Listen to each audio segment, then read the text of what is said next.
시청자 여러분 안녕하십니까. 증시 프라임 타임입니다. 오늘 나란히 삼성전자와 SK하이닉스 1%대 하락 출발했습니다만 지수는 버텨주고 있습니다. 코스피 5,300대, 코스닥은 1,100대를 지켜주고 있는 모습이네요. 맞습니다. 1월 고용지표 경계감 등으로 뉴욕 증시가 하락은 했지만 우리 증시는 버텨주고 있습니다. 다만 외국인이 3거래일 만에 순매도로 전환했다는 점 약간의 상승을 제한하는 모습을 보여주고 있네요. 네, 2월 11일 수요일입니다. 오늘 증시 프라임타임 주요 내용 먼저 정리해드리겠습니다. 네, 최근에 시장 변동성이 큽니다. 이런 시장에서 초고수들은 지금 어떤 종목을 매수하고 또 매도하고 있을까요? 오늘은 반도체주가 약간 주춤합니다. 그 안에서 한미반도체가 순매수 1위에 올라와 있는데요. 저희가 항상 짚어드렸었던 종목이죠. 잠시 뒤에 전략 만들어 보겠고요.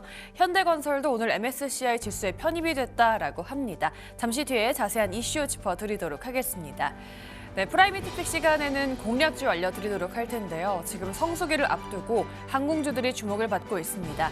그 안에서 경쟁력을 갖춘 항공사 오늘의 공략주로 공개하신다라고 하니까요. 이 종목 궁금하신 분들은 저희와 끝까지 함께하시기 바랍니다. 네, 한국 원전 컨소시엄인 팀코리아가 미국 본토의 원전 시장 진출 수주를 노리고 있습니다.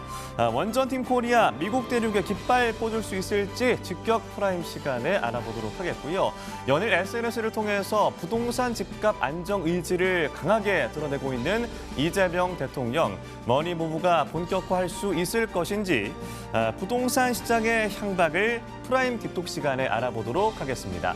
네, 저희 증시 프라임 타임 딜사이트 경제TV 유튜브 채널을 통해서 실시간으로 소통하면서 참여하실 수 있으니까요. 많은 참여 부탁을 드리겠습니다. 2월 11일 수요일입니다. 증시 프라임 타임 지금 출발합니다.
네, 투자 상위 1%는 지금입니다. 고수들의 매매 패턴 분석해 드리도록 하겠고요. 아직까지는 빨간불이 켜져 있는 시장입니다. 시장 전략 만들어 보겠습니다. 오늘도 10시의 남자 소재민 대표와 함께합니다. 안녕하십니까? 네, 안녕하세요. 네, 일단 시장 괜찮은데요. 지금 계속해서 섹터의 손바뀜이 일어나고 있긴 하거든요. 어제의 상승이 오늘의 상승을 보장하진 않는다. 이런 시장은 좀 어떻게 대응을 해볼까요? 사실 오늘 시장 올라가고 떨어지고 뭐 별 의미 없습니다. 네. 뭐 사실 제가 그때도 말했지만 오라클이 중요한 자리를 탈환한 이상 뭐 사실 시장이 빠져도 별 걱정은 안 되거든요. 올라가주면 고맙기는 한데 지금 시장에서 항상 여러분들이 좀 염두해야 될 거 제가 계속 말하고 있지만 코스피 5,100 정도 선까지는 올라가도 한번 눌림 나올 수 있고 박스권으로 가도 한번 눌림이 나올 수 있는 자리이기 때문에 네. 5,100까지 조정을 주면 현가 대비 시장 지수 그래도 거의 한 4% 가까이 흔들리는 거거든요. 3% 정도. 네. 그렇다라고 하면은 그 정도 흔들릴 수 있다. 그랬을 때 내가 흔들리지 말고 이제 종목을 잡을 수 있는 돈은 어느 정도 좀 마련해 놓으면서 지금 시장 참여하시면 뭐 별로 크게 문제될 건 없을 것 같습니다. 네. 자, 그리고 이제 고용 지표, 소비자 물가 지수 등 이제 인플레이션 지표들이 이제 발표가 나오고 하는데 이제 소매 판매 같은 경우는 사실 좀 부진하게 나왔어요, 미국에서. 이제 그러면 보통 이거 경기 침체다. 약간 이런 걱정이 생기겠죠. 네. 경기 침체에 대한 우려가 생기면 보통 사람들이 기대하는 건 경기 침체 우려가 생기니까 연준에서 금리 인하할 거야. 이런 기대감이 생기거든요. 네. 자, 이제 그런 상황에서 오늘 이제 고용 지표도 발표가 나오는데 지난주 민간 고용 같은 경우가 좀 안 좋게 나왔기 때문에 이번 고용도 나쁘게 나올 거라는 기대가 높습니다. 기대라고 하기 좀 뭐하지만 나쁘게 나올 가능성이 높죠. 그럼 원래 같았으면 시장은 이걸 기대했을 거예요. 왜냐하면 지금까지 연준은 어떤 스탠스를 취해왔냐면 고용이 안 좋으면 금리 인하할 수도 있어. 약간 이런 느낌이었거든요. 네. 그래서 원래대로라면 경기 침체 신호가 보였고 고용도 안 좋다? 야, 그러면은 더 경기 침체잖아. 그러면 금리 인하해야지. 할 수밖에 없지, 연준 너네. 약간 이런 식으로 기대감이 형성되려고 하다가도 근데 바뀌는 연준 의장 보니까 약간 약간 얘 너무 좀 약간 매파적인데? 약간 이런 우려가 생기다 보니까 지금 미증시 같은 경우도 혼조세를 보이고 있다라고 보시면 좋을 것 같고요. 지금 최근에 미국 주식뿐만 아니라 국내 증시에서도 이마트 뭐 이런 뭐 하나갤러리아 이런 식으로 유통 관련된 기업들 좀 많이 올라가고 있죠. 이것도 어떻게 보면은 그쪽하고 연결돼서 보시는 게 좋을 것 같아요. 경기 침체에 대한 불안감으로 인해서 아무래도 배당이라던가 그 성장주보다는 가치주, 경기 방어주 성격 뛰는 종목들의 시선이 가다 보니까 이쪽으로 매수세 유입되는 것도 한몫한다. 뭐 이렇게 묶어서 보시면 좋을 것 같고요. 뭐가 됐든 여기서 시장 빠진다 한들 여러분들이 뭐 크게 걱정하실 필요는 없을 것 같고 어쨌든 여기서 시장이 추가적으로 상승하기 위해서는 결국 시장 이슈를 바탕으로 기술주 이슈가 만들어질 거기 때문에 저라면 웬만하면은 지금 시장에서는 다양한 섹터, 다양한 이슈들, 순간 급등하는 종목들 접근하기보다는 뭐 반도체라던가 이런 기술주 있죠. 그 지수를 대표하는 그런 섹터에 속한 종목군들 위주로 매매 전략 잡으시면 별 어려움 없이 시장 넘기실 수 있을 것 같습니다. 네, 기술주나 반도체 같은 모멘텀이 탄탄한 섹터들 위주로 한번 지켜보자라는 말씀 전해드려봤고요. 알려드린 시장지수 지지선도 참고하시면서 앞으로의 시장 대응하시면 좋을 것 같습니다. 네, 그럼 이런 시장에서 1% 수익을 내고 있는 초고수들 지금 실시간은 어떤 종목 매수하고 있을까요? 순매수 10가지 종목 보겠습니다. 네, 오늘 한미반도체, SK하이닉스, 현대차 등 큰 종목들 많이 올라와 있습니다. 오늘장 한미반도체 같은 경우에는요, SK하이닉스 그리고 삼성전자의 하락과 함께 음봉을 보여주고 있습니다. 잠시 뒤에 짚어보도록 하겠고요. 한화시스템, 방위사업청이 추진하는 1조 4천억 원 규모의 위성 수주전을 앞두고 있습니다. 주가는 고점 돌파 이후의 약세인데요. 오늘도 보합권에 머물러 있습니다. 현대차 같은 경우에도 보합권에 있다가 현재는 4%대 강세로 다시금 돌려주는 모습을 연출해주고 있고요. 전날 에이프릴바이오 파트너사 에보뮌이 파이프라인 임상에서 의미 있는 걸 확인했다라고 발표를 했습니다. 그러면서 에이프릴바이오 같은 경우에는 상한가에 오늘 들어간 모습 보여주고 있고요. 8위에 올라와 있는 LG전자도 6%대 강세입니다. 성수기에 해당하는 올해 1분기 실적에 주목해야 된다라는 분석들 나와주고 있고요. 신규 상장주인 에임드바이오 9위에 위치해 있습니다. 오늘장 4%대 상승인데요. 올해 첫 해 영업이익이 206억 원을 기록하면서 신약 개발사의 빠른 수익성 검증했다라는 긍정적인 평가 받아주고 있습니다. 10위에 올라와 있는 제주은행도 오늘 급등했다가 윗꼬리를 조금 단 모습 보여지고 있습니다. 자, 이 중에서 앞서 말씀드린 한미반도체 보도록 할 텐데요. 대표님께서 항상 그 추세선이 우상향이긴 하다. 하지만 그 안에서 좀 거래를 해야 된다라고 말씀해 주셨는데 일단 추세선을 좀 그려보자면은 하단 라인 쪽에 지금 위치해 있긴 하거든요. 그럼 지금 전략은 어떻게 만들어 봐야 될까요? 매수죠. 매수입니까? 지금은 겁을 예. 크게 안 먹어도 되는 게 물론 여기서 뭐 한미반도체가 막 시장이 빠지는데 막 혼자서 올라갈 리는 없을 거예요. 그쵸. 그래서 만약에 오늘 저녁 이제 사실 나스닥 얘기를 제가 좀 길게 하고 싶었지만 네. 이걸 길게 하면 또 뒷얘기 못 하니까 네. 좀 짧게 하긴 했는데 결국 미증시가 이제 23,500포인트를 넘냐 안 넘냐가 좀 많은 변곡점이 될 거예요. 만약에 나스닥 23,500포인트 넘는다? 그럼 나스닥 우상향 나올 거고 그럼 기술주 중심으로 올라갈 거고 한미반도체도 당연히 따라갈 거예요. 네. 근데 나스닥 23,500포인트를 돌파 못하고 밀리면 미증시 같은 경우는 저점 한 번 더 갱신할 수 있거든요. 그럼 기술주 이슈 갖고 갱신하겠죠 뭐. 그러면 그때 한미반도체가 자기 혼자 오를 수 있나? 못 오를 거예요. 그러니까 어차피 우리가 생각해야 될 건 이 종목 좋은 종목이어도 시장 빠지면 혼자 올라가지 못한다라는 걸 여러분들이 생각하고 일단은 봐야 되는 거예요. 네. 자, 오늘 한미반도체 왜 빠질까 생각해 보면은 마이크론이 HBM4 반도체에 대해서 초기 양산이라던가 공급에 실패할 것 같다라는 얘기 때문이죠. 네. SK하이닉스랑 삼성전자한테 밀릴 것 같아. 이러니까 마이크론에 이제 TC본더 제품을 납품하고 있는 한미반도체한테 나쁜 거 아니야? 뭐 이제 약간 이러면서 한미반도체를 때리고 있는데 사실 이거는 좀 그 억가라고 하죠. 최근에 이제 한미반도체 같은 경우가 원래 SK하이닉스에만 약간 독점적으로 공급을 하고 있던 거를 SK하이닉스랑 좀 약간 관계가 틀어졌다라는 이유로 마이크론한테도 공급한다 뭐 이런 얘기들이 많았잖아요. 네. 하지만 하나마이크론 입장에서는 한미반도체 입장에서는 공급을 되게 다양화시켰다라는 점에서 시장에서 인정받고 주가가 상승하고 있는 건데 그럼 그렇다고 해서 SK하이닉스랑 한미반도체랑 완전 관계가 틀어졌냐? 이거 아니거든요. 1월 달에 HBM 반도체 4용 TC본더 장비를 SK하이닉스한테 공급한다라는 공급 계약이 나왔어요. 네. 그렇기 때문에 마이크론 쪽이 HBM 반도체 못한다라고 해서 SK하이닉스랑 예를 들어 협력 관계가 끊어진 상태면 이거는 좀 문제가 있다라고 말하겠지만 그런 게 아닌 상황이기 때문에 사실 그런 이유 가지고 시장을 막 겁을 준다? 이거는 오히려 매수 찬스지 않을까? 이런 생각이 듭니다. 다만 지금 이러한 흐름들과 앞으로 시장 지수가 상승한다라는 걸 봤을 때 한미반도체 같은 경우도 고점을 더 올리는 건 맞겠지만 제가 계속 강조하고 있는 거 시장이 빠지면 이 종목도 빠질 수 있다라는 걸 생각하면서 우리가 계획적으로 접근할 필요는 있는 거예요. 내가 장기 투자자예요. 저는 길게 봅니다. 이렇다라고 하더라도 굳이 밀릴 수 있는 자리가 있으면 약간 비중 줄여놓고 아래에서 담으면 훨씬 더 수익이 극대화되니까요.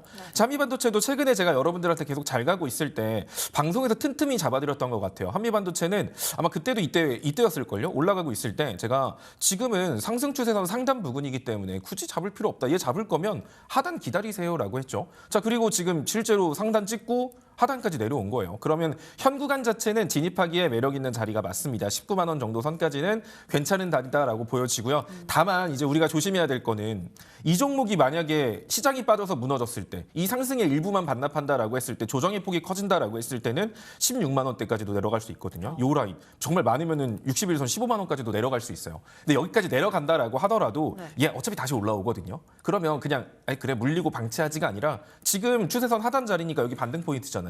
그럼 여기서 진입을 하고 밀리면 한 3% 정도 밀렸다 여기서 그럼 약간 비중 줄여놓고 아래 구간에서 복수전 다시 노린다 생각하시면서 매매하시면 되는 거고 만약에 내가 과거부터 한미반도체를 쭉 끌고 오면서 투자를 했던 사람이고 지금도 수익권이라 널널해요 하시는 분들 같은 경우는 여기 이탈했을 때 약간 일부는 익절해 놓고 남은 물량만 갖고 끌고 가다가 아래 구간 오면 그거 다시 채우는 방식으로 이렇게 약간 유연하게 요즘 시장을 대응하시는 게 좋아요. 그냥 한 종목 딱 찍어놓고 이거 왕창 사놓고 나 이제 안 볼란다 이렇게 하는 게 아니라 일정 수량 가지고는 항상 사고 팔고를 좀 반복하면서 끌고 가시는 게 지금 시장에서 평단 관리도 잘 되고 기간 수익도 잘 쌓는 방법이거든요.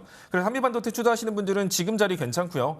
한 조금 더 디테일하게 잡아드리면 일단 내일 반등이 나올 것 같기는 한데 해당 종목 같은 경우가 17만 8천 원 정도 이탈하면 그때는 좀 비중을 줄이고 아래 구간에서 다시 잡는다 생각하시면 돼요. 거기 이탈했다고 뭐 한미반도체는 끝장이야 이게 아니라 눌림 보여줬다 다시 올라올 수 있으니까 효율적으로 사용하는 방법에 대해서 남겨드린 거니까 이거 참고하시면 될 것 같고요. 여기서 만약에 한미반도체가 다시 반등에 성공한다? 그렇다는 소리는 다시 한 번 더 추세선 상단 자리인 22만 원까지 올라갈 수 있다는 소리겠죠. 그럼 목표가는 21만 5천 원에서 22만 원을 단기 목표가로 잡고 보셔도 좋을 것 같습니다.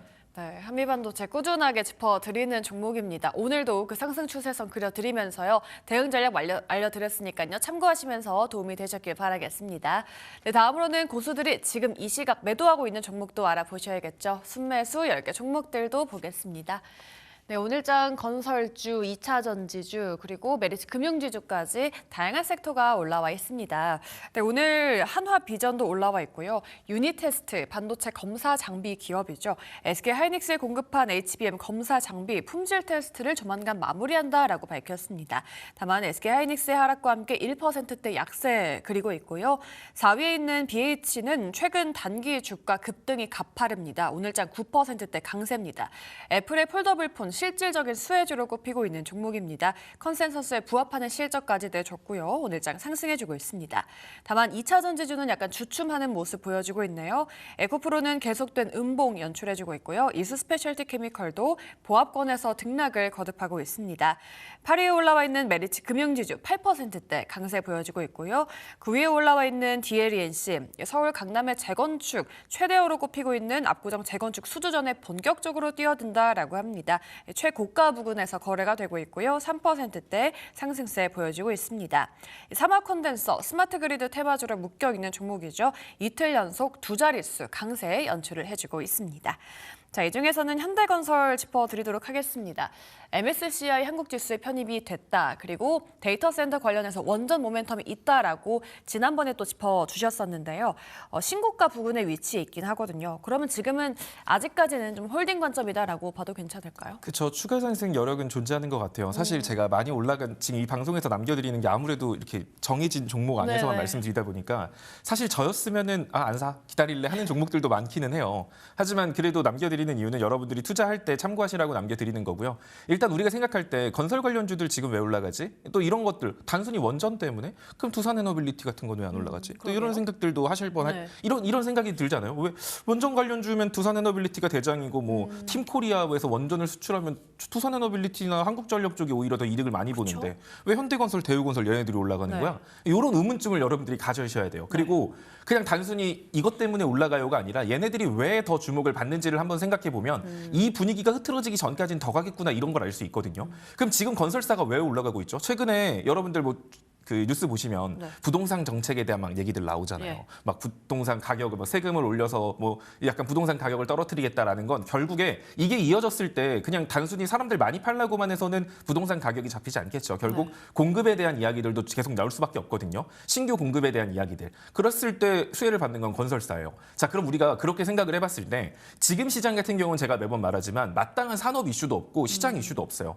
그럼 이럴 때 한 번씩 등장하는 게 정치권 이슈들이 등장한다라고 했죠. 네. 그래서 뭐 스테이블 코인이나 이런 것들 움직일 수 있어요. 정책 관련주들 여러분들 좀 주목해 보셔도 좋아요. 재미없는 시장에서는 이렇게 말씀을 드렸고 네. 제가 오라클 강하면 뭐가 간다라고 했죠? 데이터 센터 간다고 네. 했잖아요. 그럼 데이터 센터에서 올라갈 수 있는 거 뭐죠? 원전, ESS, SFC 전력 설비.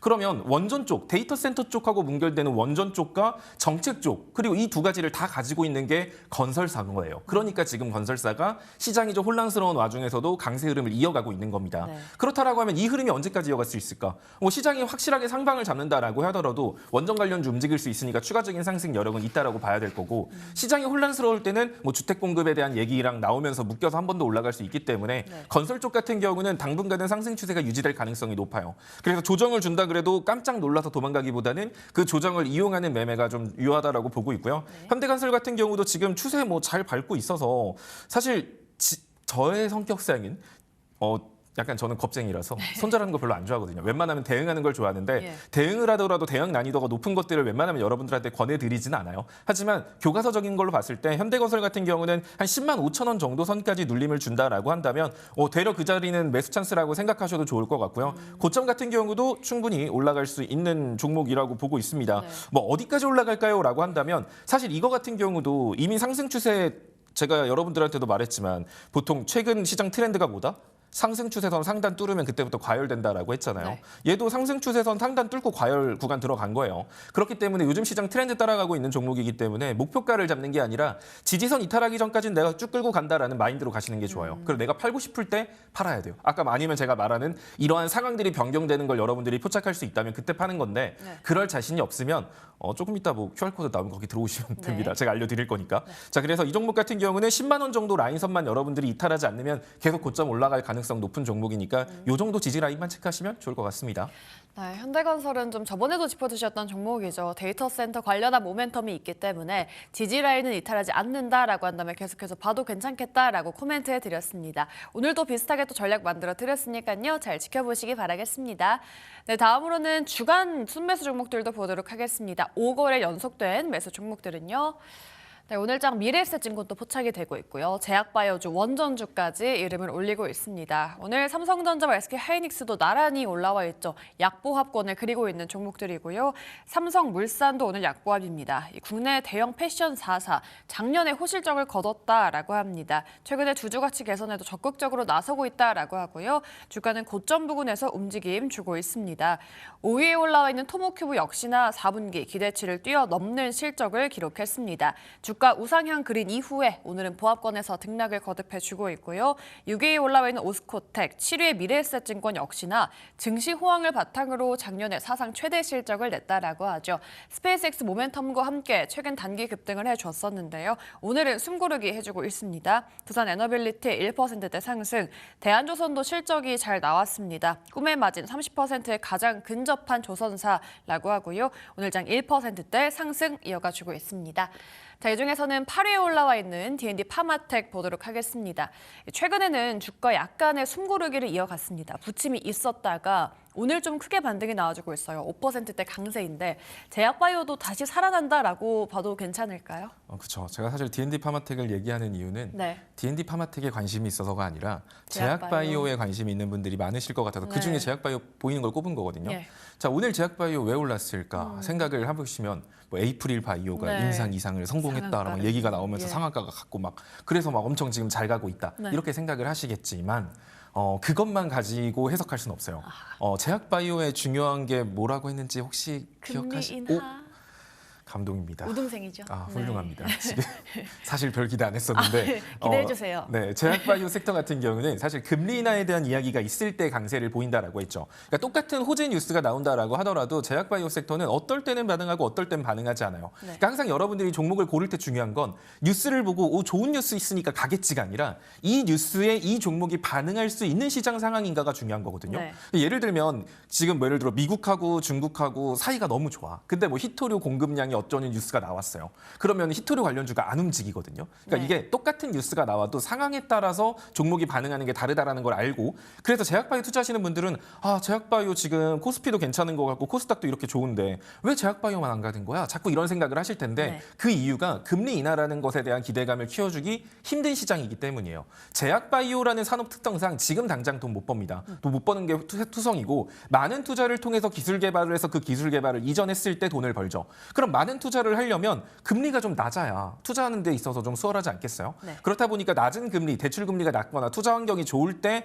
제약바이오가 움직일 수 있는 거고 그럴 때 제약바이오 이슈가 터졌을 때 제약바이오가 움직이는 건데 네. 문제는 최근에 그 금리 분위기를 보면은 매파 연준 의장이 새롭게 들어올 것 같고 이러니까 당분간 금리 인하는 없겠다. 금리 인상 안 하면 다행이겠는데 약간 이런 분위기가 되니 애초에 제약바이오가 움직일 수 있는 환경이 안 됐던 거예요. 네. 근데 오늘 왜 움직일까? 지금 앞에 소매 판매 지표 부진하게 나왔죠. 경기 침체에 대한 우려가 커졌어요. 오늘 고용 지표도 나쁘게 나오면 경기 침체에 대한 우려 커질 거예요. 네. 그러면 어떤 거에 대한 기대감이 커지죠? 인하? 금리 인하를 해야 되는 거 아니야? 금리 인하 하겠지? 연준 인사들이 이제 금리 인하에 대한 좀 긍정적인 발언을 던져주겠지? 네. 여기에 대한 기대감이 형성된 상태에서 제약바이오 이슈가 던져졌기 때문에 제약바이오들이 움직이는 거예요. 그래서 실질적으로 여러분들이 봤을 때 제약바이오 만약에 반등한다면 언제쯤 반등할 수 있을까요? 라고 하면 일단 오늘 고용 지표 별로 안 좋게 나와서 네. 경기 침체 우려 나오고 또 이번 주 금요일 날 또 인플레이션 지표 있죠. 그것까지 괜찮게 나오면 다음 주 같은 경우는 제약바이오가 올라갈 가능성이 상당히 높아요. 제약바이오의 상승 흐름이 이어질 가능성이 높죠. 이러한 조건을 충족해서 제약바이오가 따라가는 게 아니다라고 한다면 네. 아예 코스닥 지수가 위로 쫙 치고 올라가는 상황에서는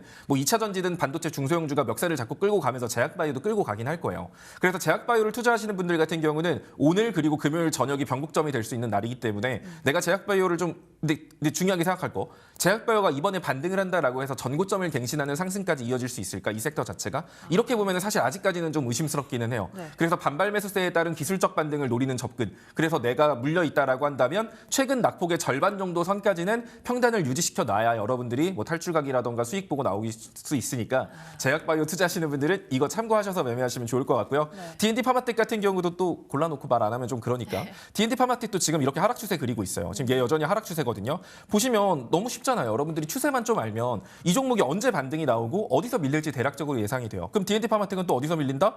올라간다라고 하면 93,000원에서 93,500원 요 자리에서 다시 한 번 더 밀릴 수 있죠. 그럼 내가 이 종목을 투자하고 있으면 최소한 평단은 요 정도 선으로 맞춰놓고 네. 여기까지 왔을 때 비중 줄여놓고 남은 거 가지고 더 끌고 가든가 이렇게 하는 거지 그냥 내가 고점에 물려있는데 언젠간 가겠지 기다리면 이런 식으로 하락 추세에서 한번 잘못 물리게 되면은 예. 계속 희망 고문만 당하다가 평단 관리 안 되고 무너지는 경우가 생기니까 네. 제약바이오 투자하시는 분들은 이런 추세 관점들을 생각하시면서 매매하시면 이것도 뭐 수익 보고 나오시는데 문제 없으실 겁니다. 네, D&D 파마텍 오늘 강세긴 하지만 추세 자체는 장기적으로 보자면 하락 추세에 있긴 합니다. 아직까지 추세 상단까지는 좀 룸이 남아있기 때문에 좀 기술적 반등을 노리는 접근이 유효하다라는 말씀까지 전해드렸습니다.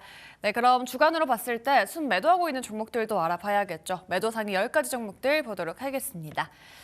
네, 여전히 제약바이오주 많이 포착이 되고 있고요. 우주항공주도 두 종목 올라와 있습니다. 자, 일단 오늘장 제약바이오 흐름 나쁘지가 않습니다. 오름테라퓨틱스 그리고 셀트리온 같은 경우에 4% 이상의 강세를 연출해주고 있습니다. 셀트리온은 올해에도 본격적으로 성장 구간에 진입했다라는 분석들 나와주고 있고요. TP 상향 리포트도 이어지고 있습니다. ST팜과 유한양행 보합권에 머물러 있고요. 알테오젠 3% 상승, 저희 공략주였던 한미약품도 올라와 있죠. 오늘장 5%대 강세 보여주면서 신고가 부근에 있습니다. 3위에 올라와 있는 나라스페이스 테크놀로지는 신규 상장주죠. 자체 제작한 큐브 위성 발사 성공 사례를 보유한 기업이다라고 합니다. 글로벌 수주도 크게 증가했다라고 하고요. 2%대 강세 주고 있습니다. 5위에 올라와 있는 삼성의 SDI도 포착이 되고 있고요. 4위의 세아 베스틸지주 4분기 실적이 좀 부진했다라고 합니다. 부진한 실적이 무색하게 최근 3달간 주가는 200%가 넘게 급등이 나왔었죠. 거죠. 아무래도 스페이스X 상장 가능성에 따라서 관련주를 묶였기 때문인데요. 오늘 장은 2%대 약세 그려지고 있고요. 8위에 올라와 있는 스피어 역시나 스페이스X 관련주입니다. 오늘 장 최고가 도달 이후에 1%대 상승세 이어가주고 있습니다. 자, 그럼 스페이스X 관련주는 어떤 시각으로 보는 게 좋을까요? 지금 스피어는 오늘 조금 하락했다가 다시 반등해주고 있거든요. 모멘텀 죽지 않았다라고 봐야 되는 걸까요? 모멘텀이 죽지 않았다? 라기보다는 그런 게 큰 것 같아요. 네. 제가 말했지만 스페이스X 상장한다라는 거 사실 올해 상장한다라는 거는 사실 작년부터도 뭐 계속 얘기가 나왔던 그러니까 몰랐던 얘기가 아니거든요. 네. 그럼에도 불구하고 우주항공 쪽에서 특히 스피어 같은 경우는 스페이스X에 직접적으로 공급하기 때문에 더 주목을 받고 있는데 이걸 생각해야 돼요. 이 정도까지 반응하는 이유가 뭔가? 아까도 말했지만 결국 시장의 메인이 되는 산업 이슈가 없기 때문이거든요. 그러니까 이슈 공백기, 약간 반도체도 새로운 이슈도 없겠다, 뭐 2차 전지도 뭐 새로운 건 딱히 없고 제약바이오도 딱히 없는데 얼마나 스페이스X 따끈따끈한 이슈가 시장에 던져졌나요? 예. 그러니까 시장의 관심이 그쪽으로 집중되면서 사실 지금 구간은 과열 구간인 건 맞아요. 하지만 과열이라고 해서 지금 이제 과열이니까 들어가면 죽습니다. 들어가면 절대 안 돼요. 이런 건 아니거든요. 네. 어떤 종목이든 공략 방법에 따라서 대응하면 되기 때문에 일단 스피어 같은 경우도 지금 시장이 만약에 이렇게 어정쩡한 분위기로 계속 진행된다? 그럼 마땅한 산업 이슈 계속 없죠. 그럼 그 스페이스X 상장일이 다가오면 올수록 얘네들 같은 경우는 추가 상승 보여줄 수 있어요. 일단 이 종목은 뭐 앞으로 스페이스X가 뭐고 이제 그 구간 단계를 볼 게 아니라 네. 차트 분석으로 투심을 생각하면서 매매하는 단계로 넘어갔다라고 보여집니다. 따라서 지금 시점에서 신규 진입을 한다던가 보유자분들은 여차하면 손절은 내가 반드시 한다라는 생각으로 들어가셔야 돼요. 그냥 장기적인 관점으로 나는 이거 끌고 가겠다? 그럴 거면 지금 자리에서 샀으면 안 됐죠. 라는 느낌이거든요. 네. 그래서 지금 관점으로 투심이 살아있기 때문에 추가적인 상승 여력 충분히 존재하지만 반대로 눌렸을 때 낙폭이 아래로 크게 나올 수 있으니까 주의는 해야 된다. 뭐 이건 너무 뻔한 얘기고 그런 네. 구간을 좀 잡아드리면 일단 우리가 교과서적으로 봤을 때 우리가 차트 분석을 할 때 중요하게 생각하는 게 그런 거예요. 거래량이 터졌는가? 거래량이 터졌는데 장대 양봉이냐 장대 음봉이냐 윗꼬리를 뺀 양봉이냐 뭐 이런 것들 네. 이제 차트 공부하시는 분들은 좀 아실 텐데 스피어 같은 경우는 지난 금요일 날 장대 양봉을 터뜨리면서 거의 상한가로 마무리를 했습니다. 거의 상한가가 아니라 상한가 마무리했죠. 네. 장대 양봉으로 마무리를 했거든요. 그리고 지금 3거래일 동안 윗구간에서 횡보하고 있어요. 이거는 이때의 피로도 풀어가는 과정이거든요. 사실 종배 차트를 볼 때 보통 우리가 종가 베팅 차트를 고른다라고 하면 이런 형태의 차트를 고르는 게 일반적이에요. 장대 양봉 이후 거래량 없이 2, 3거래일 횡보한 차트. 이제 그게 매물대를 소화하고 한 단계 더 위로 올릴 수 있는 차트이기 때문에 네. 현 구간이 종배 차트는 맞고요. 근데 만약에 이 종목 같은 경우가 지금 보면 35,500원 이 자리를 이탈했을 때는 어디까지 밀릴 수 있냐? 한 31,000원? 31,000원까지도 그럼 아래로 한 10몇 프로 밀릴 수 있는 거거든요. 네. 이제 그 당시까지 밀릴 수는 있는데 만약에 거래량이 크게 실리면서 밀리는 게 아니다라고 한다면 되적 그 자리는 추가 매수라던가 신규 진입을 할 수 있는 자리예요. 그래서 해당 종목에 관심 있는 분들 같은 경우는 정말 거래량 없이 만약에 밀리는 걸 기다리시던지 네. 아니면 따라 들어가서 36,000원 기준점 잡고 보시던지 목표가 이런 것도 목표가 없습니다. 자기 그릇대로 가는 거예요. 네. 지지선만 잡고 끌고 가면 된다라는 거 생각하시면서 스피어 대응하시면 좋을 것 같습니다. 네, 시장이 잠잠할 때 스페이스X라는 모멘텀이 좀 강하게 작용을 해주고 있습니다. 스피어도 거래량이 실린 장대 양봉이 나왔기 때문에 조금은 지켜보자라는 말씀 전해드려봤습니다. 이렇게 고수들의 선택 그리고 종목들 전략 알려드렸고요. 다음으로는 탑픽을 알아보는 시간입니다. 오늘은 그 LS 머티리얼 공략을 했었는데 그걸 좀 리뷰해 주신다라고 하셨거든요. LS 머티리얼은 저희가 2번이나 공략을 했고 2번 다 수익을 줬던 효자 종목이에요. 지금 또 다시 봐도 괜찮다라는 의견이신가요? LS 머티리얼은 제가 16,000원 아래로부터 사갖고 14,000원까지 사세요 했고 13,800원까지 갔다가 네. 지금 다시 올라왔는데 지금 자리가 일단 매도 자리는 맞아요. 그래서 말씀드리는 거거든요. 네. 또 한도 끝도 없이 계속 가자 외칠 것 같아가지고 예. 근데 LS 머티리얼즈는 어차피 더 가긴 더 가요. 그러니까 제가 계속 강조하는 건 뭐냐면 네. 들고 끌고 가기보다는 그냥 사고 팔고를 반복하면 훨씬 더 수익이 극대화될 수 있거든요. 특히 지금 같이 방향성이 약간 애매모호한 시장에서는 여러분들이 마냥 기다리는 것보다는 저항이라고 판단되는 자리에서 절반 줄이고 밀리면 다시 사고 네. 이런 식의 매매 전략이 훨씬 더 기간 수익 쌓는 데 도움이 많이 됩니다. 물론 신경 쓸 건 많겠지만요. 자, 그럼 이제 해당 종목 같은 경우는 일단 보유하시고 계신 분들은 절반 정도 쭉 끌고 가시면서 다음 목표가는 한 18,000원에서 18,500원 보시면 될 것 같고요. 만약에 내가 신규 진입하고 싶은데 다시 언제 신규 진입하면 좋을까요? 하시는 분들은 15,500원 정도 기다렸다가 그 부근 오면 그때 신규로 다시 따라잡으셔도 무방합니다. 일단 이 종목은 뭐 하는 종목인지 뭐 이런 거는 굳이 말 안 할게요. 시간도 없고 어차피 저번에 말씀드렸으니까 예. 충분히 고점을 추가적으로 올릴 수 있는 종목이기 때문에 신규 진입을 희망한다 하시는 분들은 15,500원 아래를 한번 한번 기다려보시면 좋을 것 같습니다. 네, 좋습니다. 2번 공략하고 2번 수익 준 LS 머티리얼 다시금 한번 지켜보도록 하겠습니다. 알려드린 가격 전략도 잘 참고해 보시기 바랄게요. 네, 최근 시장이 정말 어지럽고요. 조금 어렵습니다. 이런 시장에서 대표님의 조언이 좀 필요하거든요. 어디로 가면 될까요? 그쵸. 아래 QR코드 찍고 오시면 될 것 같아요. 네. 항상 앞부분에 말을 너무 많이 해가지고 네. 사실 원래 이런 거 홍보를 막 해야 되잖아요. 그러니까요. 근데 사실 제가 그냥 주식 얘기는 잘하는데 홍보 얘기를 잘 못해가지고 네. 근데 제 방송을 지금까지 보셨다면 얘가 뭔가 좀 다른데라고 느끼셨을 거예요. 그렇게 느끼신 분들은 아래로 오시면 더 많은 걸 배워가실 거라고 확신합니다. 네, 보신 분들은 아실 겁니다. QR코드 들어가시면요. 다양한 인사이트 그리고 특별한 이야기 들으실 수 있으니까요. 많은 사랑 부탁드리도록 하겠습니다. 네, 오늘도 투자상의 1%는 지금 JNC 투자자문 소재민 대표와 함께했습니다. 오늘 말씀 고맙습니다. 네, 감사합니다.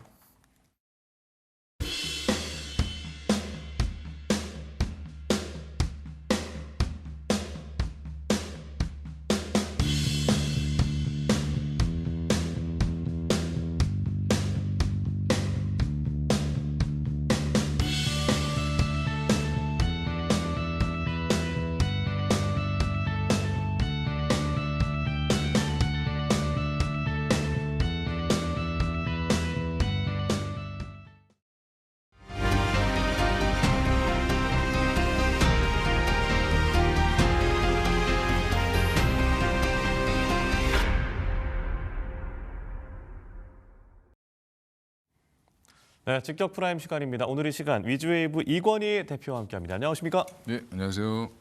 네, 지금 시각 10시 30분 40초를 지나고 있습니다. 오늘 장 시장을 관통하는 직격 이슈 세 가지 먼저 화면으로 만나보도록 하겠습니다. 네, 원전팀 코리아 미 대륙 깃발 꽂나 한국전력과 국내 주요 기업들이 인공지능 수요 급증으로 전력난을 겪고 있는 미국 원전 시장에 진출할 가능성이 커지면서 기대감을 모으고 있는데요. 관련 내용 짚어보도록 하겠습니다. LG전자 AI 로봇 필두 레벨업 임박. LG전자가 기존 가전 사업의 정체를 극복하기 위해서 이 클로이드와 같은 지능형 로봇의 차세대 성장 동력으로 삼아서 AX 인공지능 전환 기반의 실적 도약을 준비하고 있다라는 내용인데요. 관련 내용 짚어보도록 하겠습니다. 자, 마지막으로 새벽 배송 시대 기대감의 관련주 주목입니다. 정부 여당이 대형마트에 이 새벽 배송을 제한하던 규제를 14년 만에 풀기로 합의를 했죠. 관련해서 주가가 강세를 보이고 있는데요. 이 내용 또한 짚어보도록 하겠습니다. 네, 먼저 원전팀 코리아 미 대륙 깃발 꽂나라는 내용들. 국내외 원전 이슈가 굉장히 많습니다. 미국과 원전에 대해서 최근에 막 협력하고 있다, 관련 내용을 다루고 있다라는 내용인데 어떤 투자 키워드를 좀 주목하는 게 좋을까요? 일단 뭐 미국 진출한다는 얘기는 뭐 작년부터 계속 나왔던 얘기고 지금 이게 다시 부각되고 있는 것 중에 하나가 우리가 지금 관세 협상 관련돼서 이미 협상을 했는데 트럼프가 갑자기 또 뭐 25%로 네. 할 거면 그냥 하면 되지. 또 보면 또 말만 해놓고 지금 계속 간보고 있잖아요, 그죠? 네. 그래서 지금 우리 국회가 그래서 발빠르게 이제 법안을 빨리 만들었죠. 예, 그래서 아직은 통과는 안 시켰지만 일단 그럼 처음에 우리가 대미 투자를 프로젝트별로 한다고 얘기를 했거든요. 그러면 네. 뭘 할지는 우리가 같이 정하겠다. 그러면 우리 입장에서는 미국도 필요하고 우리도 좋은 걸 하는 게 가장 좋죠. 그중에 가장 대표적인 게 조선은 이미 따로 분류해서 하고 있는 거고 일반적으로 이제 분류되지 않았던 산업에서 뭐 우리가 그 알래스카 프로젝트부터 시작해서 여러 가지 얘기가 나왔지만 네. 아직 구체화된 건 없는데 이제 원전 얘기가 좀 나오고 있어요. 결국엔 미국 친구들이 봐도 원전 지으려고 하니까 자기네들 지어본 사람이 없어요. 뭐 부품, 그러니까 그런 밸류체인들이 다 망가져 있겠죠. 네. 원천 기술은 갖고 있는데 중요한 거는 시공 능력이 없다. 그다음에 원전에 들어가는 주기기라든지 이런 그 부품들도 수급이 안 돼요. 네. 그러니까 지금은 이제 우리나라가 이걸 하겠다라고 하고 있고 지금 심지어 웨스팅하우스가 원천 기술을 갖고 있음에도 불구하고 지금 한전기술이랑 한국전력이 너희들 원전하는데 우리가 좀 도와줄까? 컨설팅 해준다고 하고 있죠. 네. 예. 근데 그럼 뉴스케일 파워는 뭐고 이런 이제 여러 뭐 엑스에너지도 있고 많은 회사들이 미국에도 있는데 회사는 있는데. 예. 오클로라는 회사들도 있고 있는데 예. 그런 회사들은 설계하고 이런 것들은 가능한데 시공 능력이 없죠. 그래서 그런 회사들이 보면 현대건설이랑 다 조인되어 있고 이런 이유가 다 거기에 있습니다. 그래서 지금은 이제 SMR이 됐든 대형 원전이 됐든 일단은 프로젝트는 좀 진행될 가능성이 높고 네. 최근에 이제 우리가 그 마이크로소프트의 그 2천억 달러 이상의 투자를 한다는 그 내용 안에 전력이 포함돼 있어요. 그럼 그 회사도 그러면 발전소를 짓겠다는 거잖아요, 빨리. 그러면 거기에 이제 미국은 지금 원전과 가스터빈 발전 관련된 것들을 지금 굉장히 선호하고 있습니다. 그 두 개를 가스터빈은 조금 빨리 되고 네. 원전은 조금 오래 걸리겠죠. 예, 이제 이것들을 중장기 계획으로 잡고 있기 때문에 관련해서 이제 우리나라 기업들이 좀 할 영역들이 넓어졌다. 최근에 보면 뭐 대우건설 실적 발표했는데 어제 27% 올랐더라고요. 예, 실적 발표했는데 어제 오른 게 말이 되나요? 사실은 여기도 빅베스한 거죠. 안 좋은 거 다 털었는데 그동안 수주했던 거 보니까 뭐 이렇게 적자가 많은지 예, 다 털어내고 현대건설 따라한 거죠. 네. 작년 현대건설 따라한 건데 자주 해요 너무.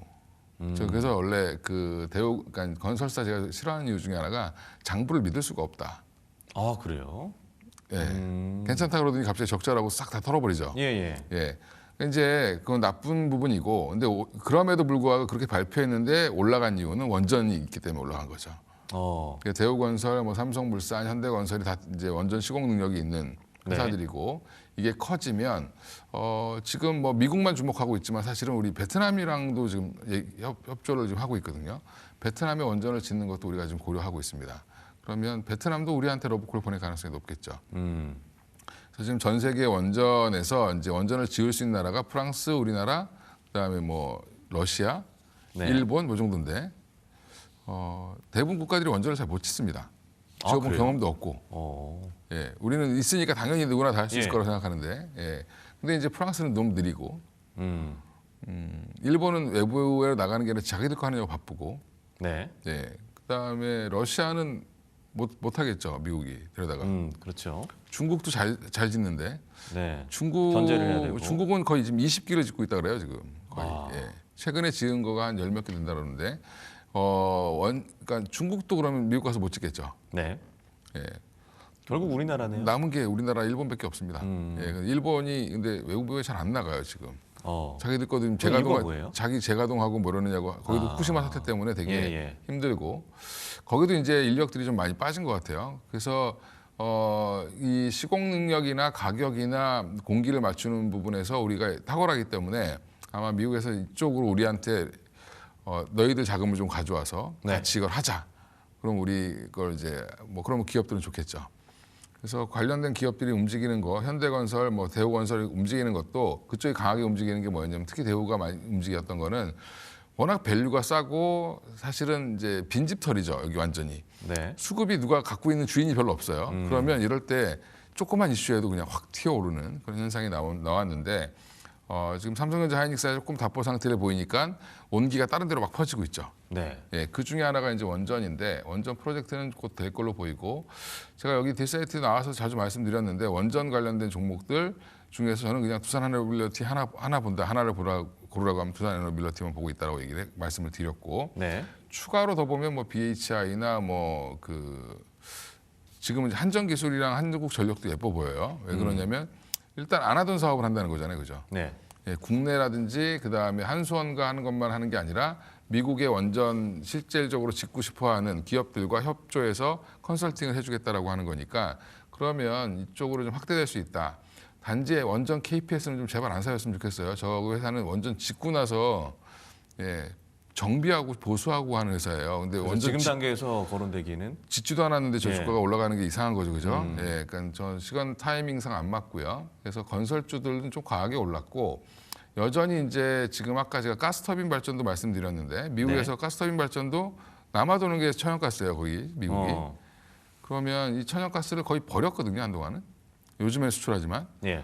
예, 그러면 이 천연가스를 이용해서 결국에 발전을 하려고 최대한 할 텐데 그럼 터빈을 가져가겠죠. 네. 그래서 얼마 전에 XAI가 5기를 사갔잖아요. 두산 에너빌리티한테 5기를 주문했습니다. 네. 2기 주문하고 3기 더 주문하고 지금 국산한 지 한 6년 됐는데 지금 국내에만 좀 이렇게 시험 테스트를 계속 하고 있었어요. 이게 원래 이제 뭐 GE라든지 뭐 미쓰비시라든지 이런 데서 만드는 건데 네. 우리나라 그러니까 세계에서 제일 잘 만드는 나라가 독일, 일본, 미국이에요. 가스 터빈은. 예. 근데 문제는 이탈리아도 좀 만들긴 하는데 이탈리아는 자기 거 쓰느냐고 바쁘고. 그러니까 이 세 회사가 만들어야 되는데 세 나라가 만드는데 중요한 건 지금 주문하면 3년, 4년 기다려야 돼요. 오래 걸린다. 예, 가스 터빈이 약간 한번 검색해 보시면 약간 항공기 엔진처럼 생겼습니다. 네. 대형 항공기 엔진처럼 생겼는데 그게 그 안에 그 부품 하나하나가 되게 정밀하고 열에도 강해야 되고 압력에도 강해야 돼요. 그래서 이걸 국산하는데 굉장히 오래 걸렸는데 우리 기술은 이제 검증이 된 거예요? 그걸 이제 검증을 받고 있는 중인 거죠. 거예요. 예. 이게 왜냐면 한 10년 지나야 되는데 아직 10년 안 됐죠. 아, 국산한 지. 네. 그래서 우리나라 발전소들이 울며 겨자 먹기를 지금 쓰고 있었는데 일단 검증이 안 돼서 외부에서 수출을 한 적은 없었는데 이번에 XAI가 샀죠.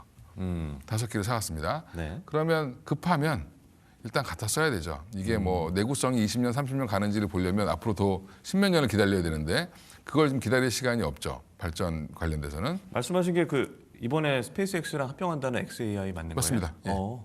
네, 테슬라랑 예. 연결되어 있는 XAI가 5기를 사갔습니다. 그럼 이제 미국 기업이 사갔잖아요, 테슬라가. 네.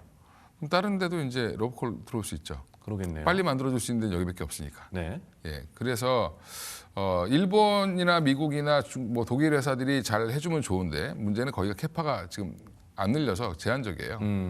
그리고 이게 생각보다 대량 생산하기에는 그렇게 쉽지 않은. 그러니까 이제 사람의 인력이 좀 많이 들어가야 되고 전문가도 좀 많이 필요하기 때문에 그런 부분들 때문에 이제 빨리 늘리기 좀 어렵고 특히 미국 기업 GE 같은 경우는 칼퇴가 날 거 아니에요, 그죠? 주문 많다고 해서 야간 근무 막 더 하고 이런 거 잘 안 합니다, 미국 애들은.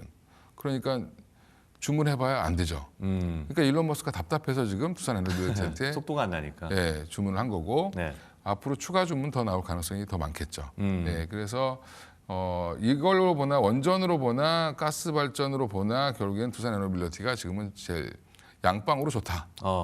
예. 그럼 건설주 중에서는 어디가 좀 앞서 있다고 보나요? 건설주는 이제 현대건설이 가장 좋은데 네. 문제는 현대건설이 주가가 단기에 많이 반영을 했죠. 그러니까요. 예, 많이 올랐죠. 반영을 했습니다. 근데 이제 아직은 기대감인데 지금 뭐 미국 텍사스에서 대형 원전 기술 뭐 설명회도 하고 네. 뭐 여러 가지 하고 있고 현대건설도 SMR 관련된 회사들이랑도 다 조인이 잘 돼 있어요. 그래서 건설주 중에 탑픽은 현대건설 보시는 게 맞습니다. 대우건설은 조금 좀 단기에 너무 급등했던 부분이 있는 것 같고 근데 현대건설은 좀 쉬고 있죠. 지금 올라갔다 쉬고 있는데 물론 여기도 고점입니다만 이제 앞으로 여기는 아예 계획을 향후에 매출의 거의 한 뭐 절반, 뭐 적게는 한 25% 정도까지는 아예 그냥 원전을 발전 사업에 자기가 올인하겠다라고 얘기를 했어요. 네. 그러면 지금은 이제 집중하는 부분이 에너지 쪽으로 집중하겠다라고 얘기를 했기 때문에 네. 그러면 그걸 믿는다라고 하면 현대건설이 조정 나올 때 사시는 게 맞죠. 그렇다면 이제 미국과 계약을 체결을 하고 이제 짓기 시작한다라고 하면 실적으로 반영되는 시간은 언제예요? 실적으로 나오려면 뭐 짧으면 7년 뭐 그게 오래 걸리는군요. 오래 걸리죠. 네. 근데 이제 처음에 이제 계약금 받고 이제 뭐 공기별로 받겠죠. 네. 그러니까 이제 조선주다 그렇죠. 배 짓는 데 한 3, 4년 걸리니까 큰 사이클이 배들은 사이클이 좀 이건 덕입니다. 음. 그러니까 일단은 주가는 수주로 올라가는 거지 수주량으로 올라가는 거지 실적으로 올라가는 게 아니다. 그러니까 두산에너빌리티 지금 실적 보면 살 수 없죠. 네. 너무 비쌉니다. 근데 보고서 한번 잘 보시면 내 28년 정도 되면은 PER 계산이 돼요 이제. 그 얘기는 이미 계약은 되어 있습니다. 잔고가 계속 늘어나고 있다는 예. 게 중요합니다. 그래서 수주 잔고가 계속 늘어나느냐 안 늘어나느냐가 이쪽은 투자 포인트지. 이거를 실적이 뭐 어쩌고 이렇게 얘기하면 안 됩니다. 이게 물건 화장품 팔아가지고 바로 이렇게 버는 게 아니라. 그 건설 조선은 좀 다른 거군요. 예, 좀 사이클이 길다. 조선도 원래 그래서 수주가 막 쌓이는 걸 보고 영업이익률이 개선되는 걸 보고 이제 실적을 확인을 하는 거지. 네. 수주량이 얼마냐, 그 해 목표한 수주량을 채웠냐 안 채웠냐, 뭐 더 채웠냐 이런 걸 보잖아요.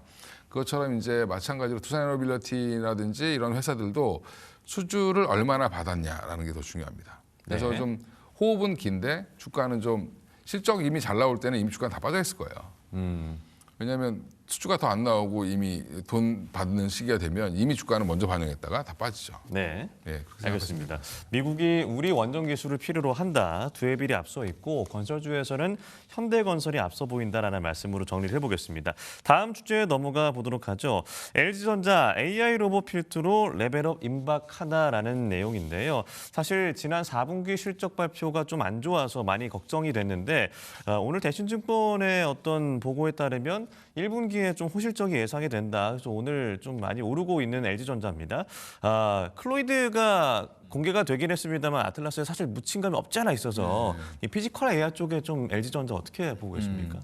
이제 피지컬 AI를 어떻게 적용하느냐라는 건데 사실은 피지컬 AI의 가장 핵심은 소프트웨어죠. 정확히 얘기하면. 네. 근데 지금 우리가 그 국가대표 AI 뭐 하면서 뭐 네이버 떨어졌다고 난리 나고 막 했었는데 거기 지금 올라와 있는 게 엑사원이라고 해서 LG께 올라와 있죠. 네. 예. LG가 그룹사 우리가 이름 알만한 그룹사 중에 유일하게 GPU를 갖고 있었던 회사예요. 네이버 다음으로. 아 그렇군요. 네. 그 전에 A 시리즈라고 하죠 예전에. 네네. 예. A100 벌써 잊어버리셨을 텐데. 예. 그거를 한 10,000장 이상 갖고 있었습니다. 그게 몇 년도였죠? 그게 한 3년 3년 전, 3, 4년 예, 전. 예. 그렇죠. 근데 지금 그러니까 그리고 이번에 이제 국가대표 선발되면 또 GPU 지원을 받겠죠. 네. 그러니까 LG그룹이 생각보다 AI에 좀 진심이었어요.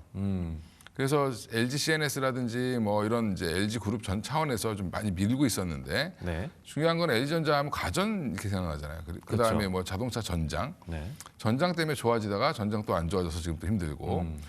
그다음에 가전은 뭐 백색 가전 너무 잘 팔아서 코로나 때 한참 좋았다가 고급 가전으로 잘 팔았죠. 네. 근데 지금 또 가전 시장이 또 약간 좀 디스플레이가 좀 예. 힘들다고. 예, 안 좋죠. 전반적으로 안 좋은데 그럼 지금 주가를 실적으로 보면 안 된다. 그러니까 지금 투자 포인트를 잘못 하시는 게 뭐냐면 오늘 올라가는 거는 뭘로 올라가는 거냐면 그냥 로봇으로 올라가는 거죠. 네. 예. 우리가 레인보우 로보틱스 올라갈 때 실적 보고 얘기하지 않잖아요. 그죠? 네.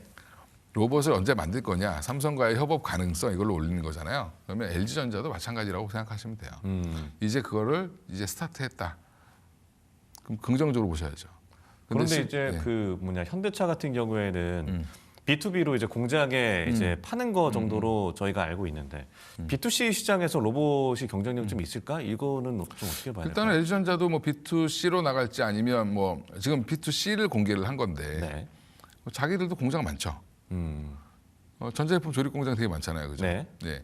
거기에 투여할 수도 있는 거죠, 그죠? 아직 공개는 안 됐고요. 그렇죠, 그렇습니다. 그러니까 하겠다라는 거를 가장 이제 어떻게 보면은 보여준 게 CES에서는 그런 걸 쪽으로 보여준 거고. 그러니까 옷 깨는 거 보여줘서 사실. 예. 그러니까 근데 가정용 로봇까지 보급된다는 건 다 알고 있는데, 그러니까 이제 이번에 AI 그래서 사람들이 LG전자는 좀 그게 좀 되겠어, 뭐 이렇게 본 거고, 현대차는 열광을 한 거죠. 그러니까 당장 실전 투입되는 모습 봤으니까. 실전에 투입이 될 것 같으니까. 네. 근데 LG전자도 방향을 어떻게 될지 모르겠지만 여전히 지금 뭐 주방 로봇을 만들든 뭘 하든 네. 요리하는 로봇을 만들든 정해진 일을 하는 거를 시키면 되죠, 또 그렇죠. 예, 뭐 이거는 발전 가능성은 충분히 있다. 예, 그리고 LG전자가 지금 올라오는 이유 중에 하나가 또 뭐냐면 네. 예, 너무 싸졌어요.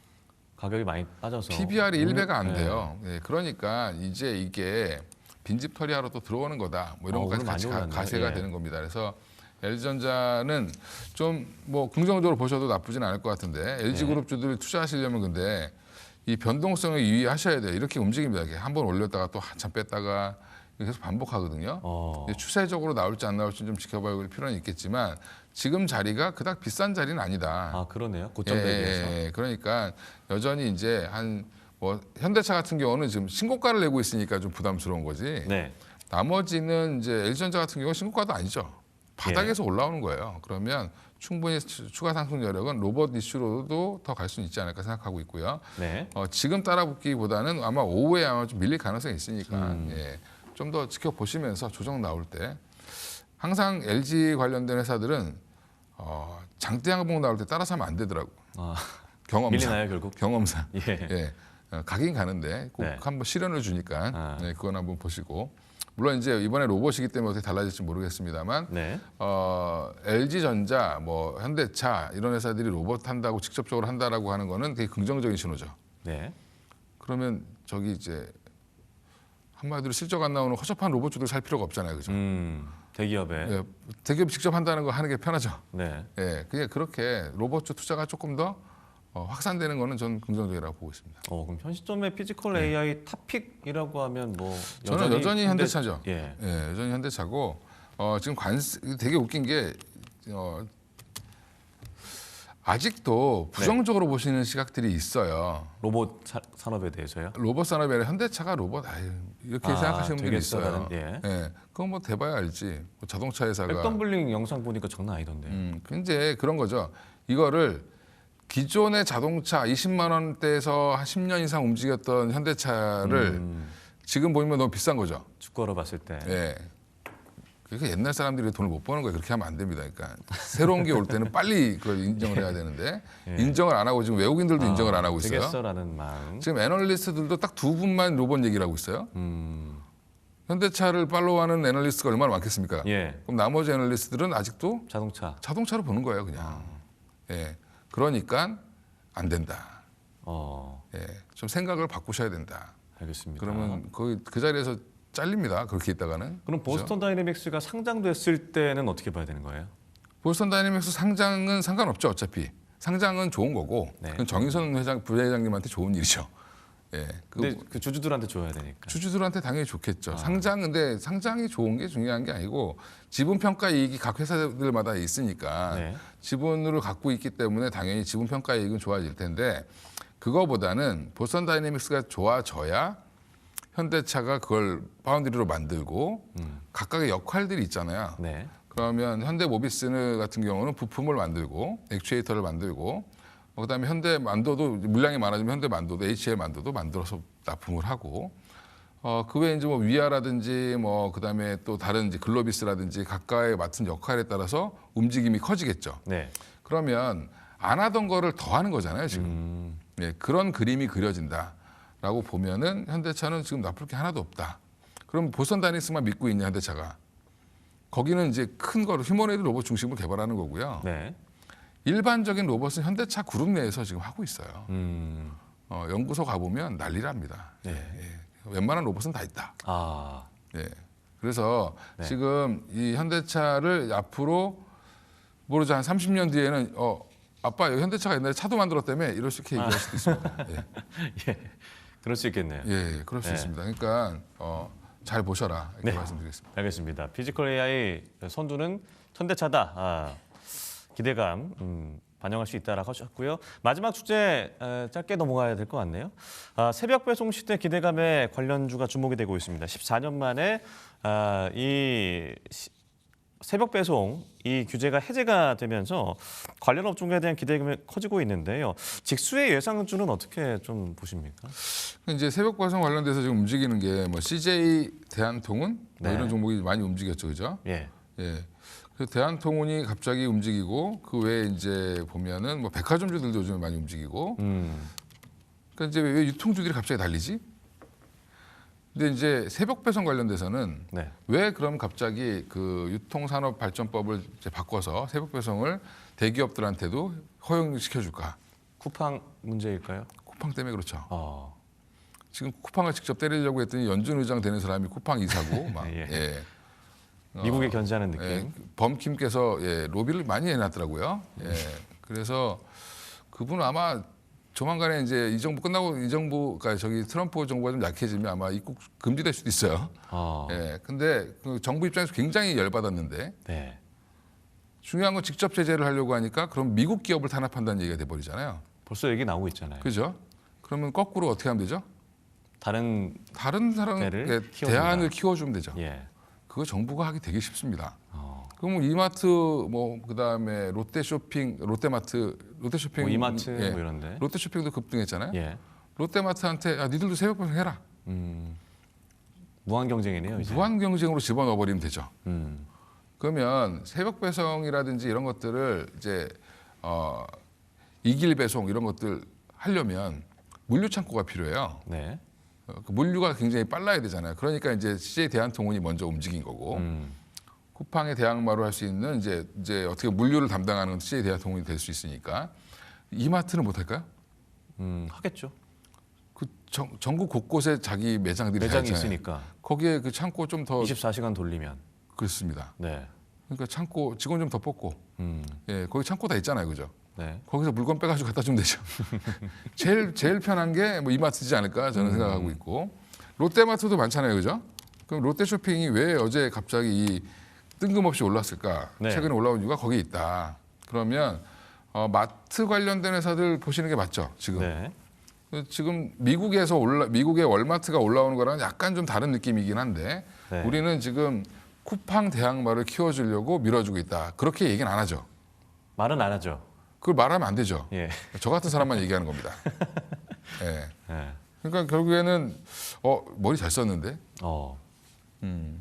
그러면 이제 쿠팡의 대안을 지금 네이버, 뭐 SSG, 뭐 여러 군데 온라인 가는. 쇼핑이 아니라. 그 다음에 또 요즘에 그 오아시스.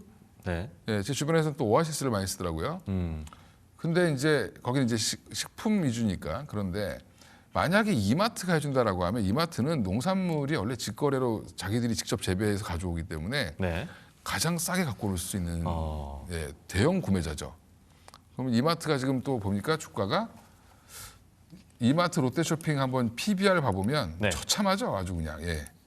얼마 정도 나오나요? 지금 올랐는데 최근에 올랐잖아요. 이마트. 예. 예, 0.3입니다. 0.3. 0.3이요. 예, 여기 부동산이 많으니까 롯데쇼핑은 이렇게 올라왔는데 더 처참합니다. 0.21.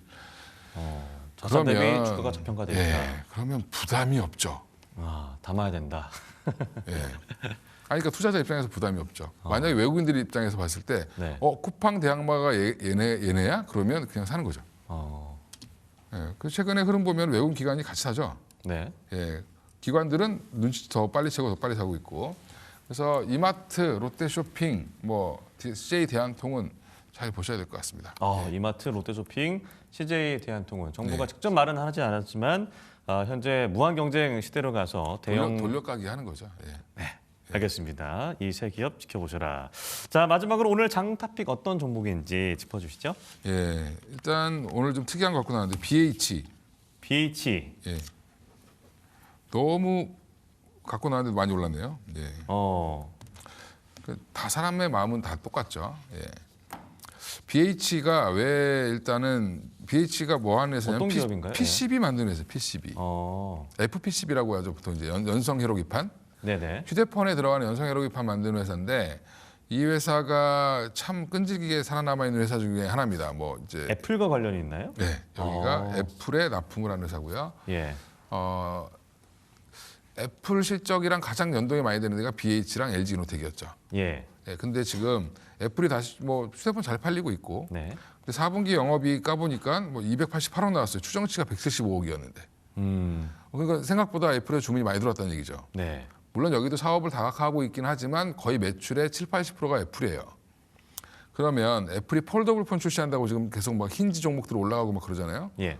폴더블 폰 출시하면 힌지는 안 들어가던 게 들어가니까 좋겠지만 여기는 PCB가 2배로 늘어납니다. 면적이 커지겠죠. 예, 예. 1.5배가 됐든 2배가 됐든 더 커집니다. PCB가. 더 쓸 수밖에 없다. 예. 그럼 대면적 PCB가 나가면 단가가 올라가고 네. 그리고 애플이 처음 이제 뭔가를 줄 때는 단가를 마진을 높게 줍니다. 신제품한테는. 네. 그리고 옛날 제품으로 갈수록 자꾸 이제 연차가 지나면 이게 깎아요. 예.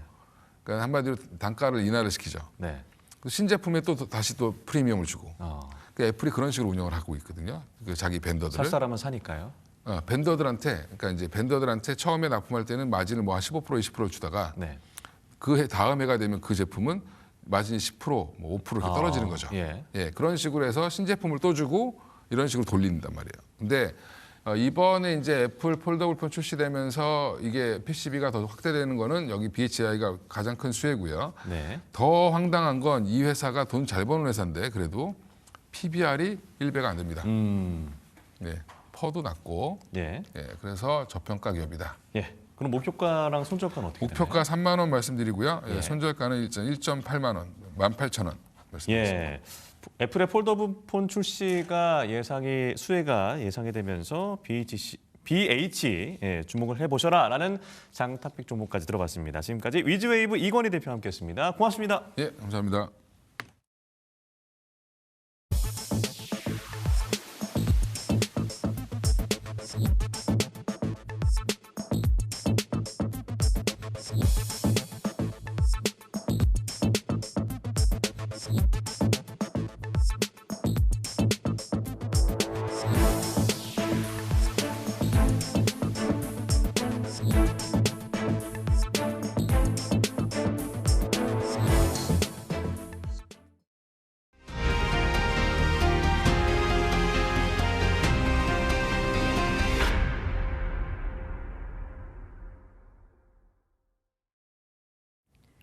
네, 시장의 변동성을 이겨내는 공략주 찾아보는 시간입니다. 프라임 히트픽 시간이고요. 오늘도 시장 전략과 공략들 든든하게 알려드리겠습니다. 딜사이트스 김진균 전문가 연결되어 있습니다. 안녕하십니까? 안녕하세요. 네, 어제도 나스닥 조정을 말씀하셨는데 역시나 적정이 됐습니다. 다만 오늘 시장 그래도 약간은 버텨내주고 있긴 한데요. 사실 설날 전후로 해서 좀 연휴 전후로는 약간 시장이 좀 숨고르기를 하잖아요. 그럼 지금 시장도 아직도 조금 유의해야 되는 구간이다라고 봐야 될까요? 네, 제가 어제 여러분들께 나스닥이 이틀 연속 올랐고 쉬어갈 타이밍 같다라고 말씀을 드렸어요. 그렇죠? 그러면서 국장을 무리하지 마시고 좀 수익 좀 챙기십시오. 이렇게 말씀드렸는데 역시나 나스닥은 또 조정을 받았습니다. 하지만 오늘 뭐 국장은 잘 버티고 있죠. 자, 어제 그 발표됐었던 지표를 보면요. 12월 달에 12월 미국 소매 판매 지표가 전월 대비 0%로 발표가 됐어요. 그러니까 시장 컨센서스는 0.4였거든요. 근데 거기에 크게 못 미친 거죠. 참고로 여러분들 이 소매 판매 지표는 상당히 중요합니다. 왜냐하면 미국의 GDP의 70% 이상이 이 소비에서 나와요. 개인 소비를. 근데 이 소매 판매 지표는 그러니까 이게 안 좋게 나왔다는 소리는 뭐냐면 지금 소비 심리가 상당히 많이 위축이 됐다는 뜻입니다. 자, 그런데 다들 아시다시피 연말은 정말 최대 소비 시즌이잖아요.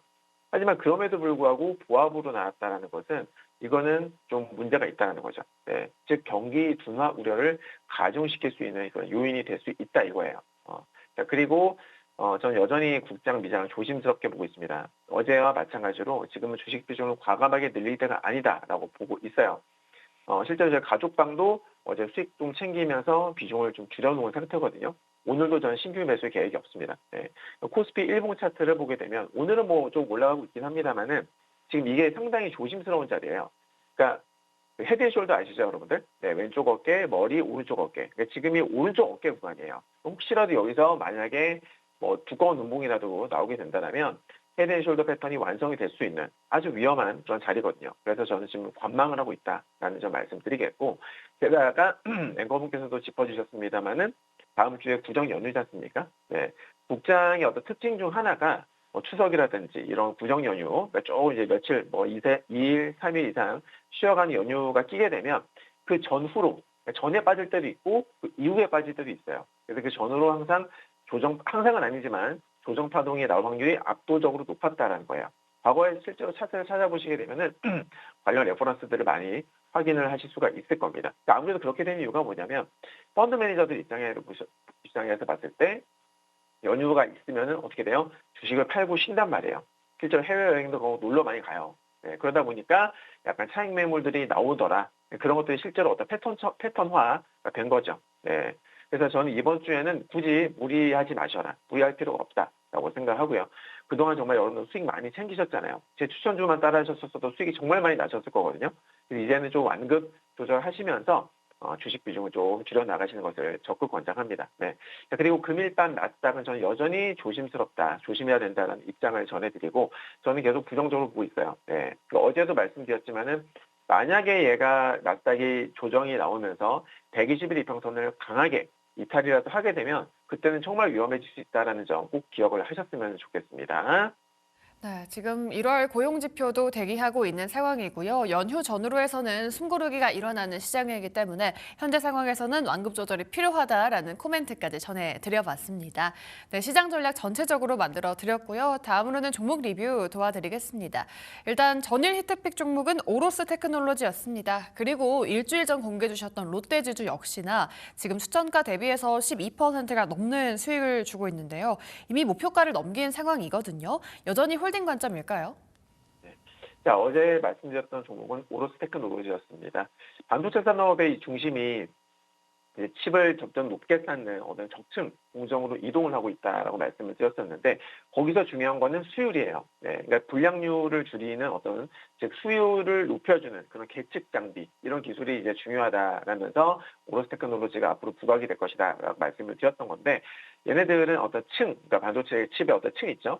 반도체들의 그 층마다의 어떤 정렬 상태를 확인하는 이 오버레이 계측 장비를 국산화한 거예요. 그래서 삼성전자라든지 뭐 하이닉스 같은 이런 주요 기업들의 어떤 수율 관리 핵심 파트너로 자리 잡은 그런 기업이 바로 이 오로스 테크놀로지가 되겠는데 AI 반도체인 HBM4 얘가 이제 16단 이상으로 고단화가 되지 않았습니까? 거기에 따라서 측정해야 될 어떤 지점들이 과거보다 이제 수배 이상 늘어났어요. 네, 그러면서 당연히 자연스럽게 관련 장비들의 수요 또한 폭증을 할 수밖에 없다라는 거죠. 네, 특히나 칩을 직접적으로 붙이는 어떤 하이브리드 본딩과 또 이제 차세대 유리기판 공정에서도요, 이 초정밀 예측이 너무 필수적이기 때문에 이 해당 분야로의 어떤 장비 공급이 확대될 가능성을 우리가 염두에 둬야 된다라는 거죠.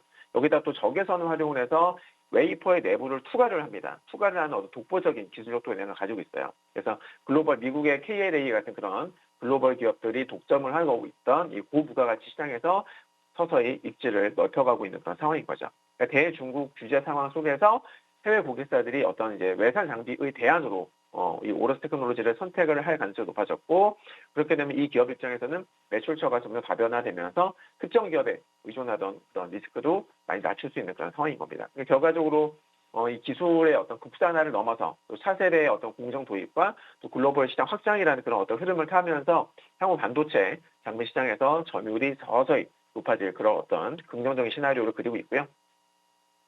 지난 2월 2일이죠. 2월 2일 날 추천드렸었던 롯데지주 추천가 대비 10%, 12%, 뭐 13% 정도 지금 올라준 상황인데 역시나 축하드립니다. 제가 이미 목표가를 달성을 했었어요. 그죠? 했었음에도 불구하고요. 공개방에서 제가 계속 말씀드렸어요.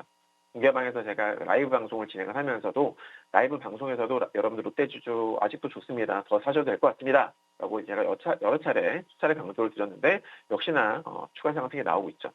자, 부동산 규제가 강화가 되고 있고 또 정부의 어떤 상법 개정 추진이라든지 올해 지금 3차 상법 개정을 추진하고 있는데 지금 여당 측에서는 3월 초에 지금 통과를 시키겠다 그렇게 벼르고 있거든요. 네. 그러니까 이런 부분들에 대한 수혜를 받을 수 있는 종목이라서 추천을 드렸고 역시나 좋은 흐름이 나와주고 있는 거죠.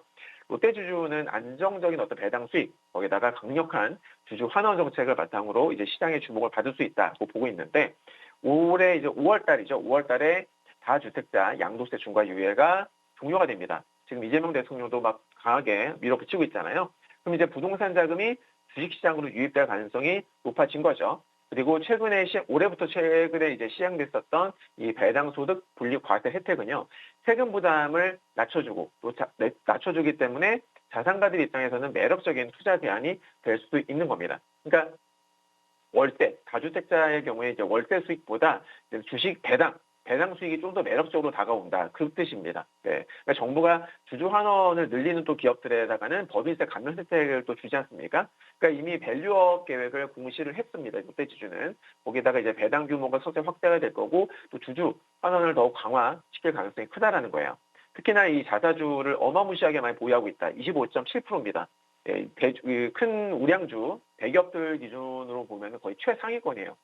자사주를 진짜 많이 들고 있는데 이런 부분들이 상법 개정, 즉 자사주 소각 의무화 이 논의에 맞물리게 되면은 향후 어떤 지배구조 개선을 위해서 단계적으로 또 소각이 될 개연성도 높고 그리고 이 자사주 소각이 가시화가 되면은 현재 지금 극심한 저평가 상태인 이 현재 주가는 앞으로 리레이팅 될 가능성이 높다라는 거죠. 네. 동시에 롯데바이오로직스의 어떤 송도 캠퍼스 공장 완공도 그룹 전반에 걸친 어떤 뭐 AI 도입이라든지 뭐 이런 부분들, 그러니까 바이오 쪽, AI 쪽 이런 쪽으로도 신사업들의 성과가 또 구체화된다라면은 당연히 모멘텀이 더욱더 부각이 될 수밖에 없다라는 거예요. 그러니까 종합해 보면 이 롯데지주는 어떤 정부의 정책적인 수혜, 거기다 자사주의 어떤 가치 제고 그리고 신성장 동력 확보 이런 어떤 삼박자가 향후의 어떤 주가의 긍정적인 어떤 역할을 할 가능성이 매우 높다 이렇게 보시면 될 것 같습니다. 그리고 이제 다음 목표가는요 34,700원 정도를 보시면 될 것 같습니다. 네.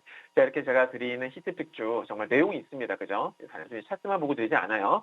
어떤 성장 내러티브가 갖춰진 종목들 위주로 제가 종목들을 선정을 해서 추천을 드리다 보니까 승률도 높고 그리고 기대 수익률 또한 높은 거죠. 네, 이렇게 좋은 정보들 받아보고 싶으시면은 QR코드 찍으셔서 공개방에 꼭 입장을 하시기 바랍니다. 네, 전날 종목이었던 오로스테크 그리고 롯데지주까지 리뷰 도와드려봤습니다. 3차 목표 주가 34,700원 만들어 드렸고요. 앞으로 정책에 대한 기대감 그리고 정부의 3급 개정 같은 수혜를 받을 수 있을 것이다라는 모멘텀 알려드렸으니까요. 조금 더 지켜보도록 하겠습니다. 네, 종목 리뷰 도와드렸으니까요. 새로운 종목도 알아봐야겠죠. 오늘 관심주도 알려드릴 텐데요. 첫 번째 관심주는 원전주 안에서 우리기술 꼽아주셨습니다. 오늘 원전주가 기대감에 정말 강한 섹터인데요. 그 섹터 안에서도 우리기술을 주목하시는 이유 뭐가 있을까요? 네, 오늘 오전에만 하더라도 상한가의 문을 닫았었거든요. 근데 지금 좀 풀렸어요. 오늘 이 우리기술이 상한가를 갔었던 가장 큰 모멘텀은 아무래도 제 생각에는 2월 초에 전해졌었던 그 혁신형 소형 모듈 원자로, 그러니까 ISMR이라고 하죠. 그거의 어떤 표준 설계 인가 신청이 임박했다라는 소식이 아니겠는가라고 생각을 해요. 그러니까 정부와 원자력 업계에 따르면요, 이 ISMR을 상용화를 위한 첫 관문이죠. 그러니까 표준 설계 인가 신청이 이르면 오늘부터 구정 연휴 전 사이에 진행이 될 수 있다. 이런 어떤 전망이 나오고 있거든요. 이 승인이 없으면은 건설 자체를 시작을 할 수 없기 때문에 SMR 사업의 어떤 성패를 가릴 수 있는 그런 핵심 마일스톤으로 꼽히는 거죠. 그러니까 우리 기술은 또 거기다 우리 그 국내 유일의 원전 제어 계측 시스템이죠. 이 MMIS라는 그런 기술을 보유하고 있는 기업인데, 그러니까 쉽게 말해서 이 원전 시스템의 어떤 두뇌에 해당되는 설비가 되는 거예요. 원전의 운전, 제어, 시험, 또 감시, 그죠? 이런 여러 가지 기능들을 통합적으로 수행하는 필수 시스템이 되는 거죠. 그러니까 이 ISMR의 표준 설계 단계부터 이 우리 기술의 기술력이 깊숙이 관여를 하고 있다는 것이 이제 부각이 되고 있고, 거기다 이제 SMR 시대가 열리게 되면 우리 기술이 정말 큰 수혜를 입을 거다라는 어떤 확신이 지금의 어떤 매수세로 지금 몰리고 있는 것 같습니다. 특히나 이번에 이 표준 설계 인가 신청은요, 2030년대에 어떤 초반에 SMR 상업 운전을 향한 어떤 실질적인 카운트다운을 또 의미할 수 있기 때문에 그런 점들도 좀 참고를 하시면 좋을 것 같아요. 그리고 부각된 두 번째 모멘텀이라고 하면은 다들 아시다시피 이 K원전의 글로벌 영토 확장이 되겠는데, 어제죠 아마 한수원 한국수력원전은요 체코 기업과 이 루마니아 원전 관련해 가지고 케이블 기자재 공급 계약을 체결했다는 뉴스가 나왔었어요. 그러니까 그건 이제 동유럽 시장에서의 어떤 영향력을 다시 한번 확인시켜주는 계기가 아니겠나 생각이 드는데, 정말 단순한 어떤 부품 계약을 넘어서 올해 상반기 중으로 확정될 가능성이 매우 높아 보이는 체코 원전 본계약의 서막이 될 수 있다라고 저는 개인적으로 생각하고 있어요. 참고로 체코 정부 같은 경우에는 이미 작년에 한국을 그 우선 협상 대상자로 선정을 했죠. 네, 그래서 현재 최종 단계를 좀 조율 중에 있는 걸로 알고 있거든요. 거기다가 우리 기술은 또 신한울 3, 4호기 등 어떤 국내 신규 원전 건설 계획에 따른 어떤 수혜도 있는 그런 상황이기 때문에 해외 수출이라는 만약 이런 것까지 모멘텀을 가세가 되면 훨씬 더 주가는 긍정적일 수 있지 않을까 이렇게 생각도 됩니다. 해외 원전 수주가 만약 확정이 되면은 아까 말씀드렸던 이 MMIS 시스템 공급 물량은 당연히 기하급수적으로 늘어나게 되겠죠. 네. 특히나 최근에 이 AI 데이터 센터의 폭발적인 증가로 인해 가지고 전 세계적으로 지금 무탄소 전력인 원전에 대한 수요가 급증하고 있잖아요. 그러니까 미국의 전력 쇼티지를 해결하기 위해서는 장기적으로 봤을 때 원전은 필수다라고도 제가 얼마 전에 추천주 두산 에너빌리티 말씀드리면서 강조드렸던 부분인데, 그러니까 이런 부분들이 우리 기술을 비롯한 원전주들에게는 중장기적으로 큰 호재가 됩니다. 네, 최근에도 보도됐었던 어떤 그 국제 에너지 기구의 보고서에 따르면요, 향후 15년 내에 세계 원전 용량이 무려 70%를 넘어설 것이다라는 이런 전망도 나오고 있다는 점 참고하시면 좋을 것 같아요. 자, 그리고 이 마지막으로요, 이 지자체들의 SMR 실증로 유치 경쟁도 되게 긍정적인 모멘텀이 되겠는데, 어제 경북도에서는요, 이 경주에서 이 미래형 원전 포럼을 개최를 하고 또 SMR 초도 호기, 그러니까 1호기 유치를 위한 전담 TF를 가동했거든요. 그러니까 부산의 기장군 역시 이에 맞서서 또 유치 신청서를 준비 중이라는 소식이 전해졌는데, 그러니까 이렇게 지자체들이 사활을 거는 이유가 뭐겠습니까? 그러니까 SMR이 단순히 발전소를 넘어서 이제는 AI 시대의 어떤 핵심 인프라로 자리를 잡았기 때문이다라는 거예요. 네. 이런 지자체들의 어떤 유치 경쟁은요, 곧 정부의 SMR 건설 의지를 다시 한번 우리가 확인할 수 있는 중요한 포인트로 볼 수 있을 것 같다라는 게 제 생각입니다. 자, 차트를 한번 보실 텐데요. 오늘 상한가를 갔다가 풀렸잖아요. 네, 근데 지금 보시면 이거 주봉입니다. 주봉인데 2005년도에 저점 그리고 2009년 10년도에 찍었던 고점과 딱 이어보게 되면은 정확하게 오는 고점이에요.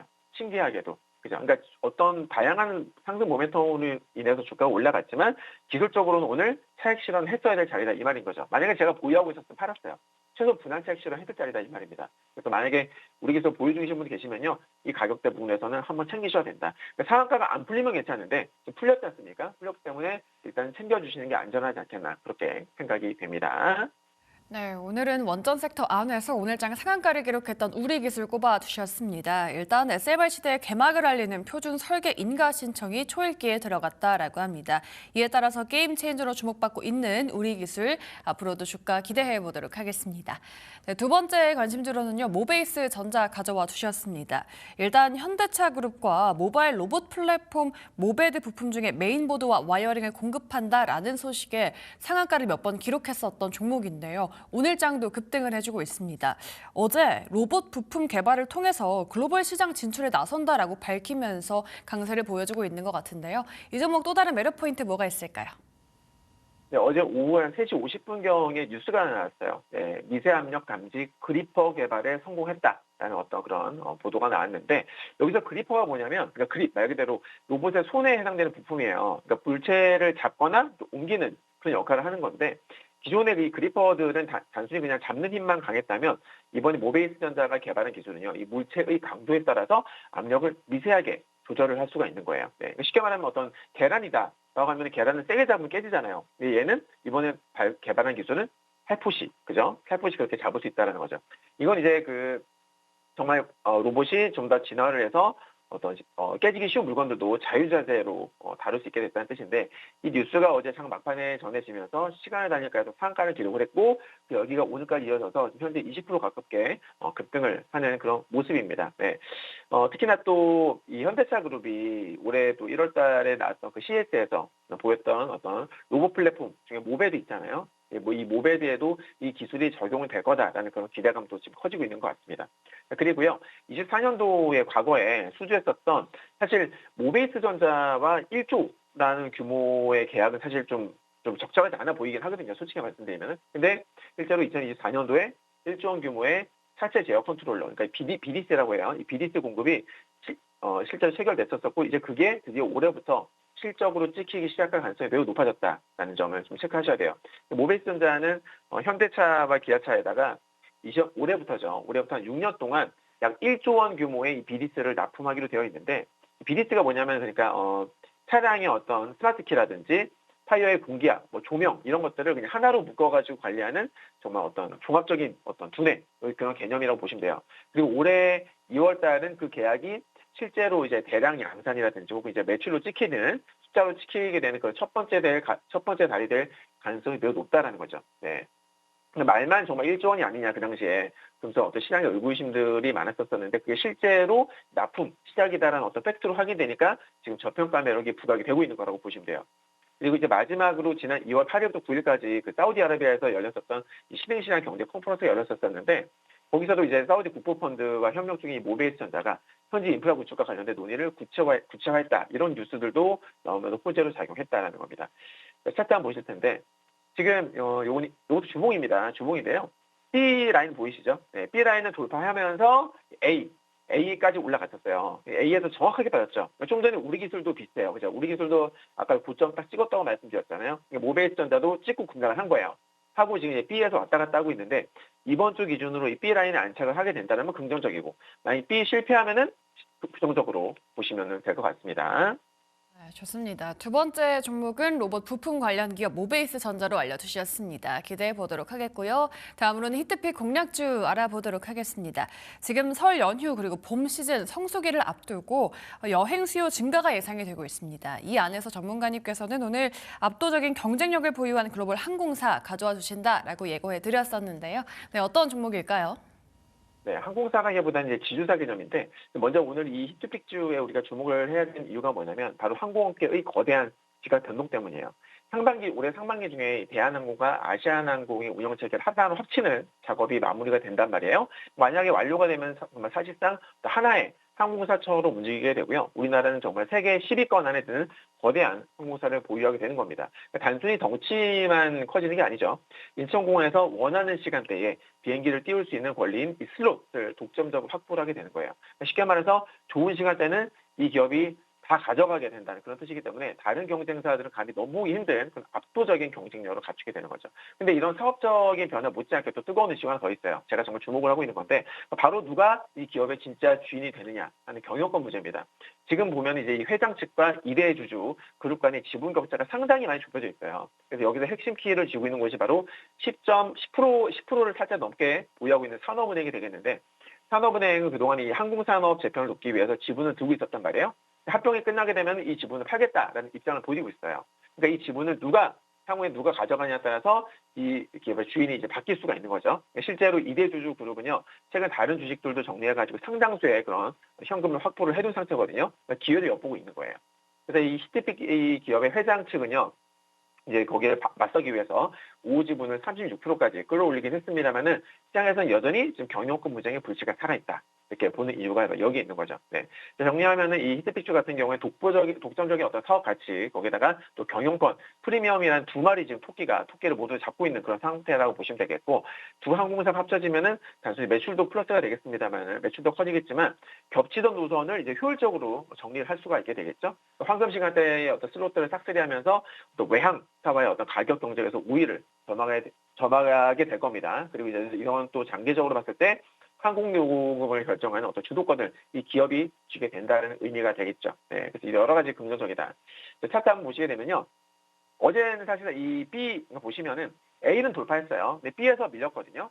B에서 밀렸기 때문에 아직은 강하게 돌파가 나왔다고 볼 수 없는 부분인데 다만 이 A와 B 사이에서 주가가 크게 밀리지 않는다라면은 향후에 추가 상승이 나오면서 C를 돌파를 할 수 있지 않을까 그렇게 보고 있습니다. 자, 이 종목 뭔지 궁금하신다면은 QR코드 찍으셔서 공개방에 꼭 들어오시기 바랍니다. 오시면은 이 종목의 매수가, 손절가, 목표가 다 제시해 드릴 테니까 꼭 들어오셔서 도움을 받아보시기 바랍니다. 네, 거대 항공사 통합으로 인한 독점적 지위 그리고 실적 턴어라운드가 전망되는 종목입니다. 오늘의 히트픽 공략주 궁금하신 분들 아래 QR코드 타고 들어가시면 되는데요. 종목명과 함께 가격 전략까지 모두 알려드리고 있으니까요. 많은 참여 부탁드리도록 하겠습니다. 네, 오늘도 프라임 히트픽 시간 딜사이트스 김진균 전문가와 함께했습니다. 오늘 말씀 고맙습니다. 감사합니다.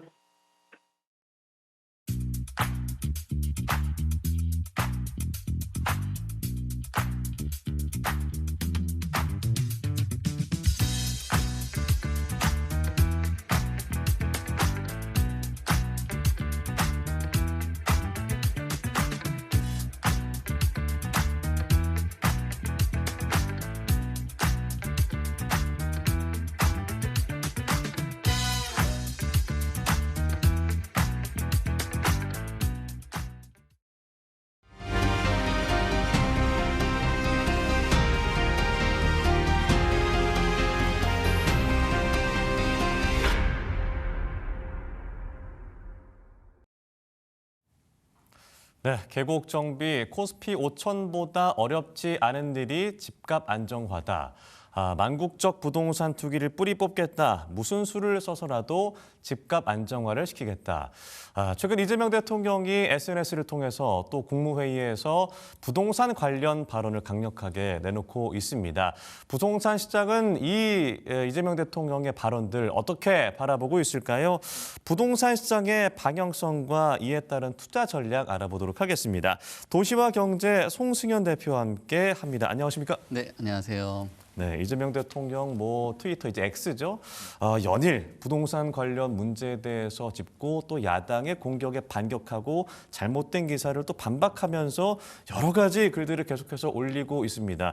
국무회의에서는 이 구윤철 부총리가 아마라는 말을 했다고 해서 좀 뭐라고 하는 경우도 있었는데 최근에 이재명 대통령의 이 부동산 어떤 규제 발언들 좀 어떻게 보고 계세요? 지금 부동산 시장에 대한 그 불안정세를 인지를 하고 있는 것 같아요. 특히나 X에 올라온 글들을 보면은 굉장히 이른 시간에 글들이 올라왔다라는 거는 부동산 시장에 대해서 굉장히 좀 심각하게 생각을 하고 있다라고 보여지는데 네. 연일 그 발언을 한다라는 거는 부동산 시장에 대해서 뭐 구두로 직접적으로 개입을 하는 그런 의사고요. 왜냐하면 이 구두로 개입하는 의중을 보게 된다면 시장의 시스템 자체가 부동산을 잡기에는 굉장히 어려운 환경이다라고 봐야 되는 거죠. 네. 우선적으로 보면은 공급에 대한 이슈가 워낙 있다 보니까 네. 결국 공급 부족은 지금 누적되고 있는 수요를 감당하기에는 굉장히 좀 어려운 그 시장 환경이거든요.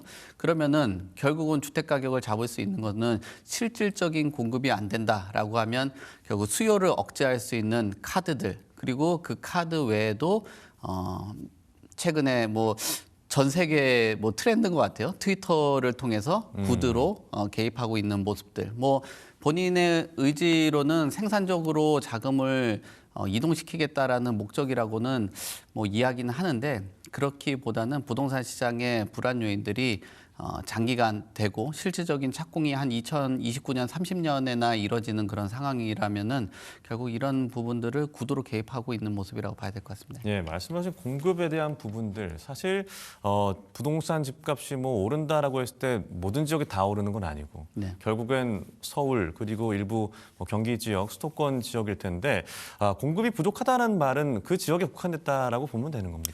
뭐 그렇게 볼 수 있는데요. 공급이 부족한 게 지금 어떤 공급을 이야기하냐. 시장에서는 다양한 해석들이 나오고 네. 왜 이렇게 집은 많은데 내 집은 정작 없지라는 얘기들이 이런 거거든요. 우리가 공급이라고 얘기하는 건 신규로 나오는 공급들이 있고 또 기존에 유통될 수 있는 거래 환경 안에서의 공급들이 있거든요. 근데 최근에 토지거래 허가구역을 1015 대책에서 네. 서울 전역으로 지정을 했어요. 그 말은 서울에서 유통될 수 있는 물량이 한 200만 가구 정도가 되거든요. 네. 그 물량들이 스톱이 된 상황에서 추가적으로 지금 당장이 아니라 뭐 한 3년, 뭐 5년, 뭐 이 뒤에 나올 수 있는 공급이라고 한다면 내가 뭐 집을 살려고 하는데 원하는 물량들이 없는 거죠. 사실상 신규 공급이라고 해도 실질적으로 보면 뭐 입주한 지 한 5년에서 한 10년 정도 이내 아파트라면은 네. 신규 공급하고 그렇게 그레이드 차이가 많이 나진 않거든요. 근데 이런 물량들을 소위 말하는 전세를 활용해서 사지도 못하고 만약에 내가 실거주를 한다라고 해도 이 세입자가 나가야지 내가 거주를 할 수 있는 물량들이 굉장히 제한적이다 보니까 공급이 뭐 시장에서는 굉장히 좀 부족하게 느껴지는 거죠. 예, 정부의 이 부동산 정책에 관련해서는 잠시 후에 이야기를 나눠보도록 하겠고요. 현재 우리나라의 자산 시장에 눈에 띄는 변화하면은 주식이 너무 잘 간다라는 거일 것 같아요. 네. 그러니까 국장 탈출은 지능순이라는 얘기가 불과 뭐 1, 2년 전에도 나왔던 얘기이긴 합니다만 최근에는 주식이 워낙 좋아서 이 자산의 형태가 조금 더 주식으로 쏠리는 것이 아닌가? 지금의 흐름은 좀 어떻게 보세요? 뭐 그렇게 볼 수 있겠죠. 지금의 상승세라는 거는 사실상 상당 부분의 자금이 주식 쪽으로 흘러갔다라고 봐야 되는데 네. 우선 6월 27일 부동산 대책과 관련돼서 얘기하면 대출을 받아서 집을 못 사는 구조예요. 결국은 그러면은 재테크를 활용해서 그 자금을 가지고 부동산을 매입한다든지 내 집 마련을 하는 그런 구조인데 네. 6월 27일 이후에 대출 규제가 생기다 보니까 지금 한 2조 3,900조 정도가 부동산 시장으로 흘러갔어요. 그러니까 네. 그 돈을 가지고 매각을 하고 운영을 한 다음에 그 돈이 부동산 시장으로 자금들이 흘러갔다라고 보는데 그 중에서도 강남 3구에 한 9천조 정도가 9천억 정도가 네. 들어갔다라는 겁니다. 결국은 머니 무브가 주식 쪽으로 흘러가고 있는 그 흐름이 단순하게 이 그 주식 시장이 좋아서만 흘러갔다라고 보기는 어렵고 네. 한쪽으로 흘러갈 수 있는 길목을 완전히 차단을 했고 또 그 상품을 사기 위한 그 대출 같은 경우도 막아놨기 때문에 자발적으로 주식에 투자를 하시는 부분도 있겠지만 비자발적으로 내 집 마련을 하기 위해서는 대출이 아니라 어떤 그 재테크를 활용을 해서 내 집 마련을 해야 되겠다. 그 재테크에서 가장 접근성이 좀 쉬운 게 주식이다 보니까 이런 자금들이 주식 쪽으로 흘러갔고 또 뭐 이재명 대통령이 주식을 상당히 좋아하는 것 같아요. 네. 그런 부분들도 많은 분들이 이런 뭐 구두로 주식 쪽으로 또 흘러간 것도 일정 부분 기여를 했다라고 보여집니다. 그러니까 결국엔 부동산이라고 하면 내가 살 곳, 이게 주거지의 역할인데 그동안 우리나라에서는 이제 투자 용도로 좀 많이 쓰이면서 이렇게 부동산 집값을 잡기 어려운 그런 형태였다면 현 정부는 그러니까 실거주 목적으로 주택 한 채 구매를 하시고 직접 살면서 주식 투자로 자산을 증식시켜라라는 어떤 기조라고 해야 될까요? 어떻게 보십니까? 뭐 그렇게 봐야 되겠죠. 네. 지금 구조 자체는 실거주 중심으로 시장을 개편을 해라라고 하는데 사실 이 실거주가 갖고 오는 것들이 시장에서는 굉장히 뭐 긍정적인 신호로 받아들일 수는 있어요. 하지만 그 실거주가 많다라는 거는 결국은 내가 집을 사고 팔고 주거 이동을 하는 데 있어서 굉장히 좀 제한이 생길 수밖에 없거든요. 우리가 보통 그 내 집 마련이나 거주 이동들을 내 집 마련해서 이동하는 기간들 보면 한 8년에서 한 10년 정도마다 집을 그 갈아타는 그런 네. 시점이에요. 그러면은 결국은 뭐 59제곱미터에서 84제곱미터, 84에서 뭐 한 111제곱미터로 이렇게 이동들을 하는데 네. 실거주로만 집이 있다라고 하면 그 거주가 상당히 제한이 생길 수밖에 없다라고 보여지고요. 그리고 2020년 이후로는 다주택자에 대한 그 비율들이 굉장히 줄어갔어요. 네. 지금 서울 같은 경우는 15% 이하로 내려가서 한 14.9% 정도 되거든요. 가장 다주택자에 대한 비율이 많은 지역이 제주입니다. 제주가 한 20% 정도 되고요.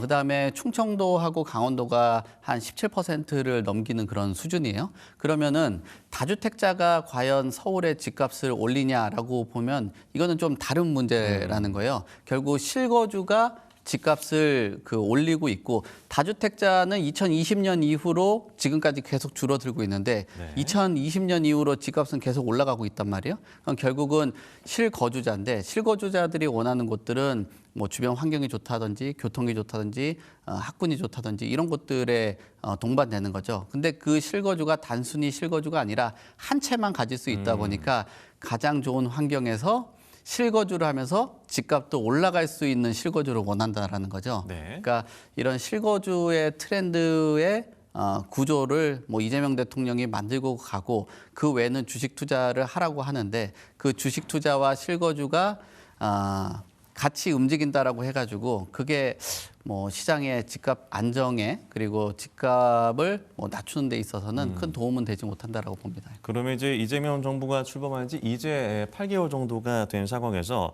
부동산 대책을 내놓은 것을 한번 좀 들여다보도록 하겠습니다. 지난 6월 27일 6.27 대책, 6억 대출 규제 정도로 이제 요약을 할 수 있겠고요. 11.4 규제, 서울 전역과 경기 12개 지역을 모두 토어제로 묶은 것, 그리고 최근에 나왔던 수도권 6만 호 공급 대책과 더불어서 다주택자 보유세 이 중과 유예를 확실하게 종료를 하겠다라는 정도의 정책들이 나온 것 같아요. 네. 지금까지 정책들의 흐름은 좀 어떻게 보세요? 정책은 6.27 대책은 결국은 어떤 부동산 시장의 자산 쏠림 현상들을 막기 위한 그 네. 대책이었다라고 보여지고요. 또 가계부채에 대한 문제가 있다 보니까 뭐 일정 부분은 공감할 수 있는 그 대책이었다라고 봅니다. 다만 1015 대책, 1015 대책은 토지거래 허가구역을 지정을 하는 건데 그 지역의 범위 자체가 가장 큰 틀에서 보면 서울 전역을 토지거래 허가구역으로 지정을 했거든요. 예. 결국 이 토지거래 허가구역이라는 거는 투기에 대한 부분들을 좀 일정 부분 억제하기 위한 방향이거든요. 해외 같은 경우는 토지거래 허가구역을 활용을 하는 게 뭐 국가 안보에 위협이 있는 지역들을 제어를 한다든지 또는 한 사람이 뭐 농지를 너무 많이 취득을 하게 된다라면 그 농지에 관해서 독점적인 문제가 생기다 보니까 농지 취득을 너무 과하게 하는 거에 대해서 토지거래에 대한 그 허가를 제한을 하는 그런 제도이거든요. 근데 우리나라는 어느 순간에 토지거래 허가구역이라기보다는 뭐 아파트를 규제하는 그 제도 뭐 이렇게 돼버린 거예요. 그래서 실질적으로는 아파트 투자 억제로 활용이 되고 있는 문제입니다. 다만 이제 제도에 대해서 굉장히 잘못됐다라는 인식들이 크고 뭐 제가 평가하는 그 정책으로는 역대 그 정책 중에서 10월 15일 대책이 가장 최악으로 보는 이유가 이런 뭐 거래에 대한 순환에 대한 문제도 발생되고요. 네. 전 세계에서 어떤 시를 특히나 뭐 서울의 수도죠. 서울 같은 경우 수도인데 수도 그리고 이 시단위로 토지거래 허가구역을 지정을 하는 나라는 뭐 우리나라밖에 없다라고 볼 수밖에 없기 때문에 가장 최악이라고 평가를 하고 있고요. 그리고 최근에 나왔던 그 공급 대책과 또는 구두 발언 같은 경우는 시장에 대해서 상당 부분 규제에 대한 그 강도를 키우고 시장을 상당히 좀 위축시키는 뭐 여러 가지 문제가 있다라고 보는 대책이라고 봅니다. 예, 이런 규제 대책으로 인해서 뭐 매물이 좀 어느 정도 나오는 것인지 또 그런 것도 좀 짚어보도록 하겠습니다. 이런 강력한 규제에도 이 특히나 서울 집값은 계속해서 오르는 모습 보여주고 있습니다. 그러니까 뭐 강남 3구 마용성이라고 하는 한강벨트뿐만 아니라 그 주변 지역들도 계속해서 오르고 특히나 뭐 동작이나 뭐 성동 이런 데의 집값이 참 많이 오르고 있는 양상이어서 현 상황은 좀 어떻게 보세요? 그렇습니다. 지금 최근 들어서는 그 상승세가 조금 줄어든 거는 맞아요. 네. 한국부동산원에서 내놨던 그 자료를 보더라도 서울에서 0.31% 정도가 올랐던 게 한 0.27% 정도가 올랐거든요. 그래서 상승폭은 다소 줄어들었다. 그리고 네. 매매 수급 지수 같은 경우도 지금 매매자와 또 그 공급자 뭐 이런 부분에 대해서 균형을 좀 맞춰가고 있는 흐름은 맞는 것 같습니다. 네. 다만 지금 이런 부분들이 전반적인 그 흐름인 것 같고요. 말씀하신 그 지적한 지적들과 지역들을 세부적으로 본다라면 여전히 상승세는 지속되고 있다라고 보여지는데요. 작년 같은 경우도 이런 그 양극화적인 뭐 시장의 흐름들이 크게 네. 나타났거든요.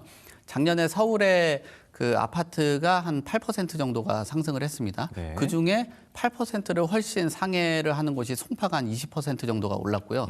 그리고 뭐 이제 성동 지역이라든지 마포 같은 경우도 10% 후반의 그 상승세를 기록을 했습니다. 네. 그리고 과천도 한 20% 정도 올랐고요.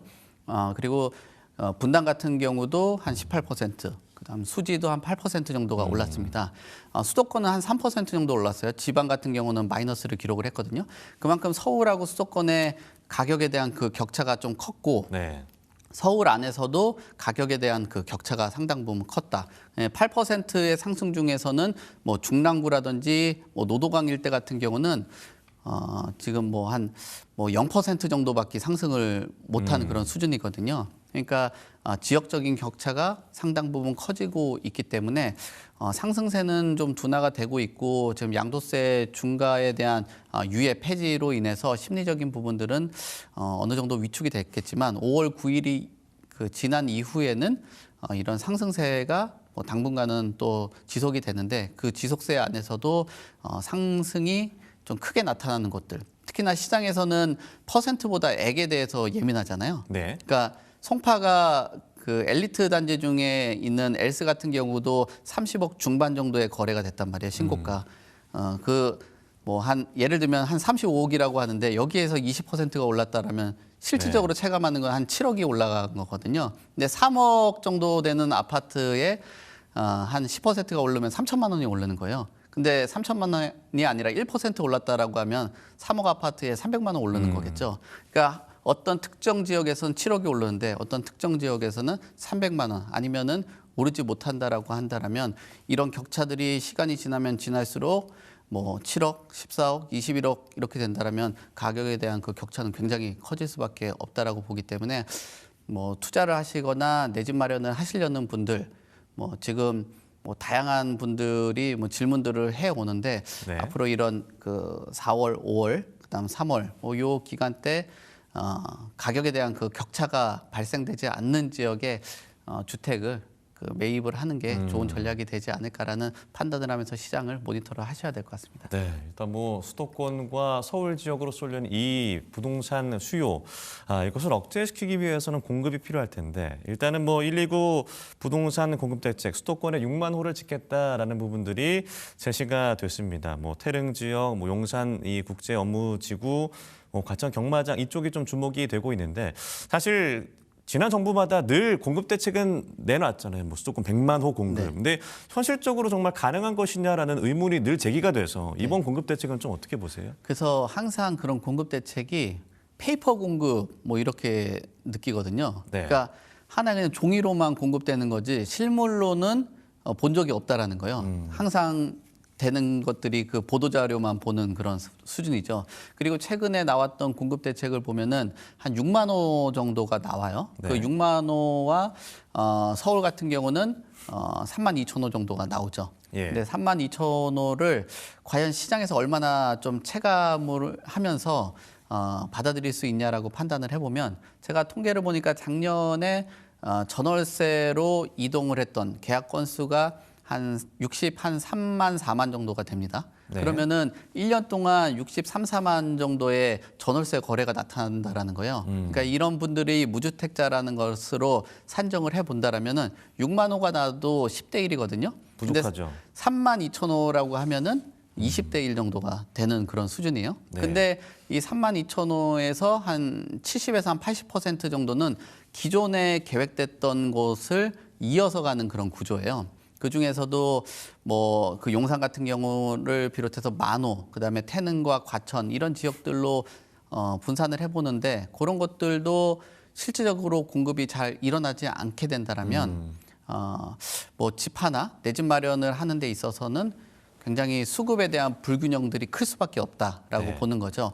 과거에 우리가 실무적으로 접근을 하면은 내가 내 집 마련하기 위해서 아파트를 보러 가면 뭐 한 6층도 보고 뭐 10층도 보고 옆동도 보고 만약 여기 내가 마음에 드는 아파트가 없으면 다른 그 단지 아파트도 구경을 했었거든요. 네. 근데 지금은 그런 아파트를 구경할 틈이 없고 예약을 하고 한 번에 10명씩, 5명씩 봐야 되는 구조예요.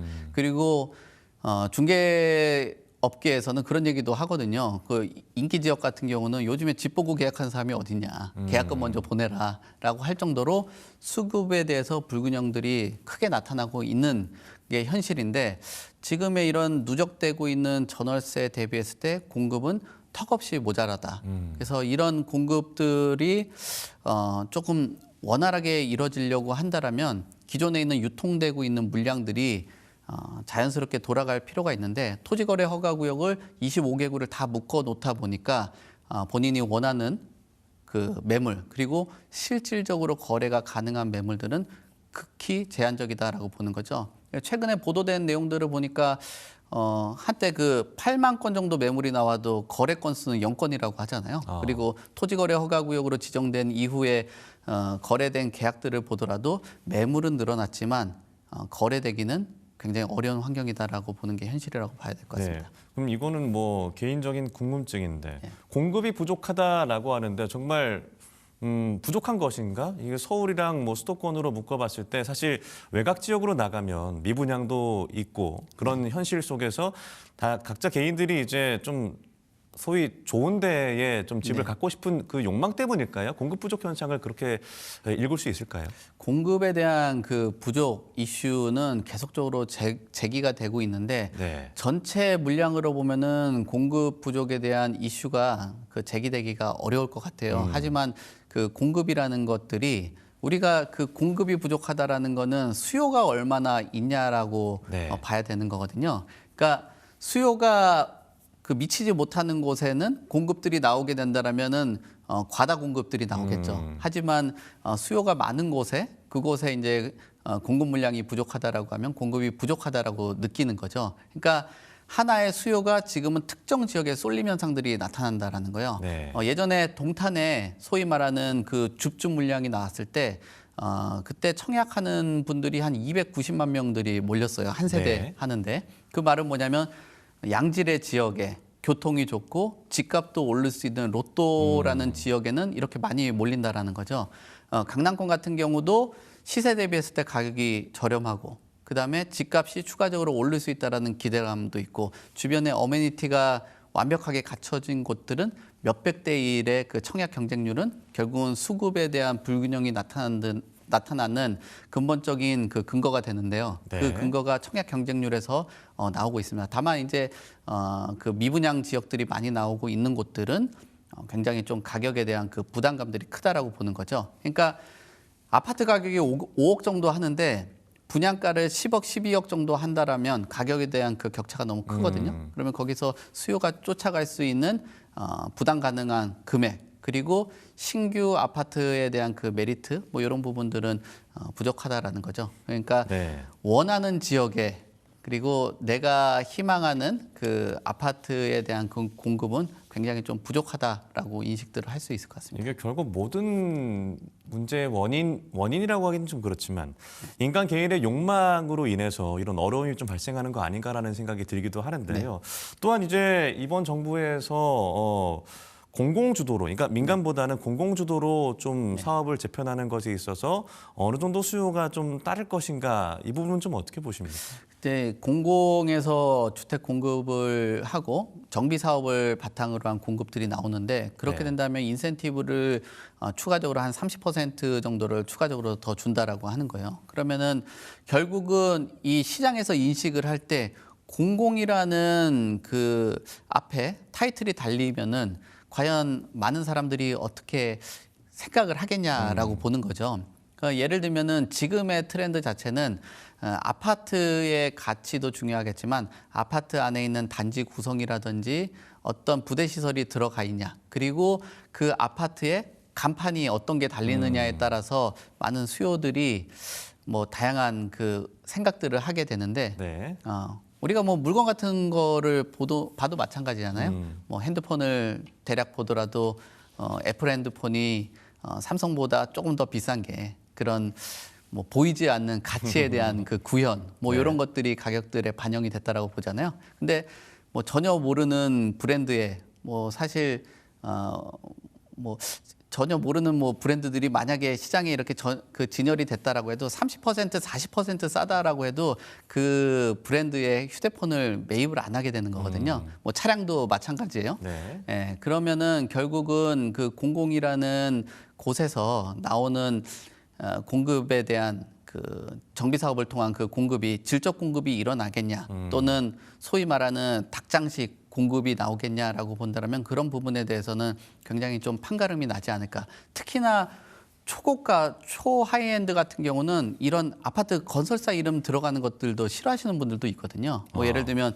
나인원 한남이라든지 예. 또는 한남더일이라든지 이런 것들은 아파트 건설사 이름들이 그러네요. 없잖아요. 예. 차별성을 예. 크게 좀 오히려 차별을 하고 프리미엄으로 올라가는. 그렇죠. 예, 네. 그런데 그런 보편적인 아파트보다도 소위 말하는 LH라든지 또는 SH라든지 또는 공공 뭐 이런 브랜드가 들어간다라고 하면 아파트 가격의 좀 차별점들은 상당 부분 좀 나오지 않을까. 그래서 요즘에 그런 얘기 하거든요. 아파트 이름이 영어로 네. 되어 있고 좀 길어야지 아파트 값이 많이 오른다고 하거든요. 그렇죠. 뭐 포레스트 힐 이러면서 뭐 길어지는 것들이 그렇죠. 있죠. 예. 근데 예전에 무슨 마을이라든지 예. 뭐 이런 것들이 들어가면 조금 재건축을 못하는 그런 단지 같은 경우는 뭐 아파트에 대한 그 가격, 뭐 기대감들, 뭐 이런 것들은 상당 부분 좀 축소될 가능성들이 있다. 그래서 그 욕망들이 오히려 민간에서는 오히려 그런 민간의 영역의 아파트들이 줄어들 수 있다라고 생각들을 하게 된다면 네. 오히려 민간 아파트 또 기존에 완성된 아파트의 희소성은 더 커질 가능성이 크다라고 보는 거죠. 예, 어떤 이번 공급 대책의 어떤 한계점들도 좀 들어볼 수 있었는데요. 가장 주목되는 것이 이제 다주택자 양도세 유예를 5월 9일에 확실하게 종료한다라는 방침이었습니다. 그러니까 이번이 진짜다. 아니 이번이 정말 진짜다라고 하면 누가 믿겠냐. 그러니까 신뢰성을 중요시한 것 같아요. 그러니까 확실하게 5월 9일에 그 전까지 4년 동안 유예했던 걸 종료한다라는 건데 그렇다면 다주택자 입장에서는 정말 매물을 내놓을 것인가 이 부분은 좀 어떻게 보십니까? 매물들이 늘어나기는 했어요. 그러니까 지금 보면은 뭐 강남권 같은 경우는 한 20% 정도 물량이 늘어났고요. 네. 그다음에 성동이나 다른 뭐 지역들, 뭐 한강벨트 있는 곳들도 한 10% 정도는 매물이 늘어났습니다. 네. 그래서 제가 최근에 글을 쓴 내용도 있고 뭐 몇몇 그 곳에서는 좀 인용도 하고 얘기를 하는데 전년 동기 대비했을 때 과연 매물이 늘어났냐가 더 중요한 네. 거거든요. 양도세 발언이 셌다라고 하면은 역대급 보기 힘든 정도의 매물이 늘어나야 되는데 네. 작년에 송파가 한 6,600건 정도가 매물이 나왔는데 전월 대비했을 때 늘어난 건 사실인데 그 이재명 대통령이 트위터에다가 발언을 하고 한 2주 정도의 거래량을 제가 그 피킹을 해서 한번 네. 체크를 해봤는데 송파가 6,600건 정도 나왔는데 송파가 작년에 네. 6,600건인데 올해는 한 3,800건 정도 나왔고요. 비슷한 그리고 시기예요. 그리고 마포 같은 경우는 3,400건 정도 나왔는데 지금 그 전년 동기에서 올해는 한 1,300건 정도 나왔거든요. 네. 그러니까 한 60%가 작년 대비했을 땐 줄은 거예요. 그리고 성동 같은 경우도 3,000건 정도 나왔는데 지금 한 1,200에서 한 1,400건 정도 나왔거든요. 네. 그러면 작년에 한 절반 정도밖에 안 되는 수준인 겁니다. 그래서 전월 대비했을 때 봤을 때는 매물이 는 게 맞지만 작년에 똑같은 기간을 산정해서 봤을 때는 절반 정도 수준밖에 안 된다라고 봐야 되는 거죠. 그래서 네. 매물이 과연 이 양도세 발언 때문에 나왔다라고 보기에는 조금 더 세부적으로 봐야 되는 부분 지점들이 있다라는 거죠. 그리고 매물들이 나왔던 것들이 호가가 굉장히 많이 낮춰진 거는 극소수기 때문에 이런 그 매물에 대한 가격들을 고려를 해 본다라면 수익 실현을 위한 그런 매물들 뭐 이런 것들이 나올 수 있고 일부 다주택자들이 나오는 그 금매 매물일 수도 있다. 그래서 만약에 주택 시장에 내 집 마련을 희망하시는 분들 같은 경우는 단순히 매물이 늘었다라는 것들을 보고 판단할 게 아니라 그 부분 안에서 과연 이 가격들이 얼마나 금매 수준인가를 보고 판단을 하시는 게 좋지 않겠냐라고 봅니다. 네, 그래서 뭐 여러 가지 얘기들이 나오고 있습니다. 그러니까 세입자들을 어떻게 그냥 내보내고 실거주를 할 수도 없는 노릇이고, 그래서 보안 측이 나왔는데 일단은 뭐 계약 기간 안에는 세입자가 살 수 있게끔 여유를 준다라는 얘기죠. 그러니까 최대 2년까지로 확인이 되는데 그렇다면 그 5월 9일 이전 계약까지 아직은 좀 시간이 좀 남아 있으니까요. 4월 달쯤에는 매물이 좀 급매물이 나오지 않을까 이런 부분은 좀 어떻게 보세요? 네, 금매물은 한 3, 4월 정도에는 충분히 나올 수 있습니다. 아마 5월 9일이 지나고 나면 매물이 급격하게 줄어들 가능성들이 충분히 크다라고 보는데요. 네. 이 매물들 탐색들을 잘 하시면은 좋은 결과가 있을 수 있다라고 봐요. 왜냐하면 지금은 어떻게 보면은 이게 뭐 보완책이라고 하는데 제 개인적으로는 지금 땜질식 처방이라고 보는 입장이거든요. 네. 근데 그 땜질 안에서 기회가 마련이 된 게 전세를 끼고 전세 기간을 보장을 해주자는 거예요. 네. 그럼 결국 이제 갭 투자가 토지거래 허가구역에서는 안 되거든요. 근데 이제 토지거래 허가구역 안에서 갭 투자가 가능한 방향으로 문을 열어줬다라는 거죠. 그리고 코스피가 지금 한 5천 정도가 넘었습니다. 그러니까 이 자금들을 수익 실현을 해서 전세를 끼고 최대한 전세 기간이 많이 남은 것들을 선택을 하는 게 좋겠죠. 만약에 자금 스케줄이 한 1년 정도나 1년 반 정도 잡을 수 있다라고 하면 임대 기간이 넉넉하게 있는 것들을 잘 선택을 하게 된다라면은 네. 내 집 마련도 그 쉽게 할 수 있고 특히나 전세가 뭐 10억짜리인데 전세가 5억 껴 있다고 하면 예전엔 10억이 필요했었는데 5억만 필요한 그런 구조거든요. 그래서 지금 갭 투자에 대한 그 문이 열렸기 때문에 이번 기회가 뭐 생애 최초나 무주택자들에게는 어떻게 보면은 금매를 잡을 수 있는 뭐 장이 열렸다라고 봐야 될 것 같습니다. 예. 저희가 몇 가지 질문들을 여러 가지 준비를 했는데 다음에 또 모셔야겠네요. 근데 마지막으로 저희가 시간이 부족하지만 부동산 전문가로서 이 정부에게 좀 바라는 점이라고 해야 될까요? 부동산 시장은 안정화되는 건 사실 누구나 다 원할 것 같긴 해요. 네. 어떻게 좀 보십니까? 정부는 그 거래 활성화에 조금 초점을 맞출 필요가 있어요. 지금의 문제는 신규 공급에 대한 문제도 있겠지만 기존에 있는 주택에 대해서 문제가 생긴 이런 문제를 해결을 해야 되는 거거든요. 최근에 돌아다니면 이사차 보기가 어려워요. 그만큼 손바뀜이 없다라는 거거든요. 그래서 수요자들이 과거처럼 몇 동 몇 호 이렇게 해서 지역들과 아파트 상품 다양하게 선택할 수 있는 기회가 열려야지 지금처럼 수급에 대한 불균형을 줄이는 것이 가장 중요하다고 봅니다. 네, 거래량을 늘리는 방향의 어떤 정책이 좀 필요하다라는 말씀까지 들어봤습니다. 저희가 또 조만간 대표 모시도록 하겠습니다. 도시화경제 송승현 대표님과 함께했습니다. 고맙습니다. 네, 감사합니다. 네, 증시 프라임타임 저희가 준비한 소식은 여기까지입니다. 저희는 내일 이 시간 더 건강한 소식 찾아뵙도록 하겠습니다. 오늘도 오후까지 장 지켜보시면서 건강한 투자하시길 바라겠습니다. 함께해 주신 여러분 고맙습니다.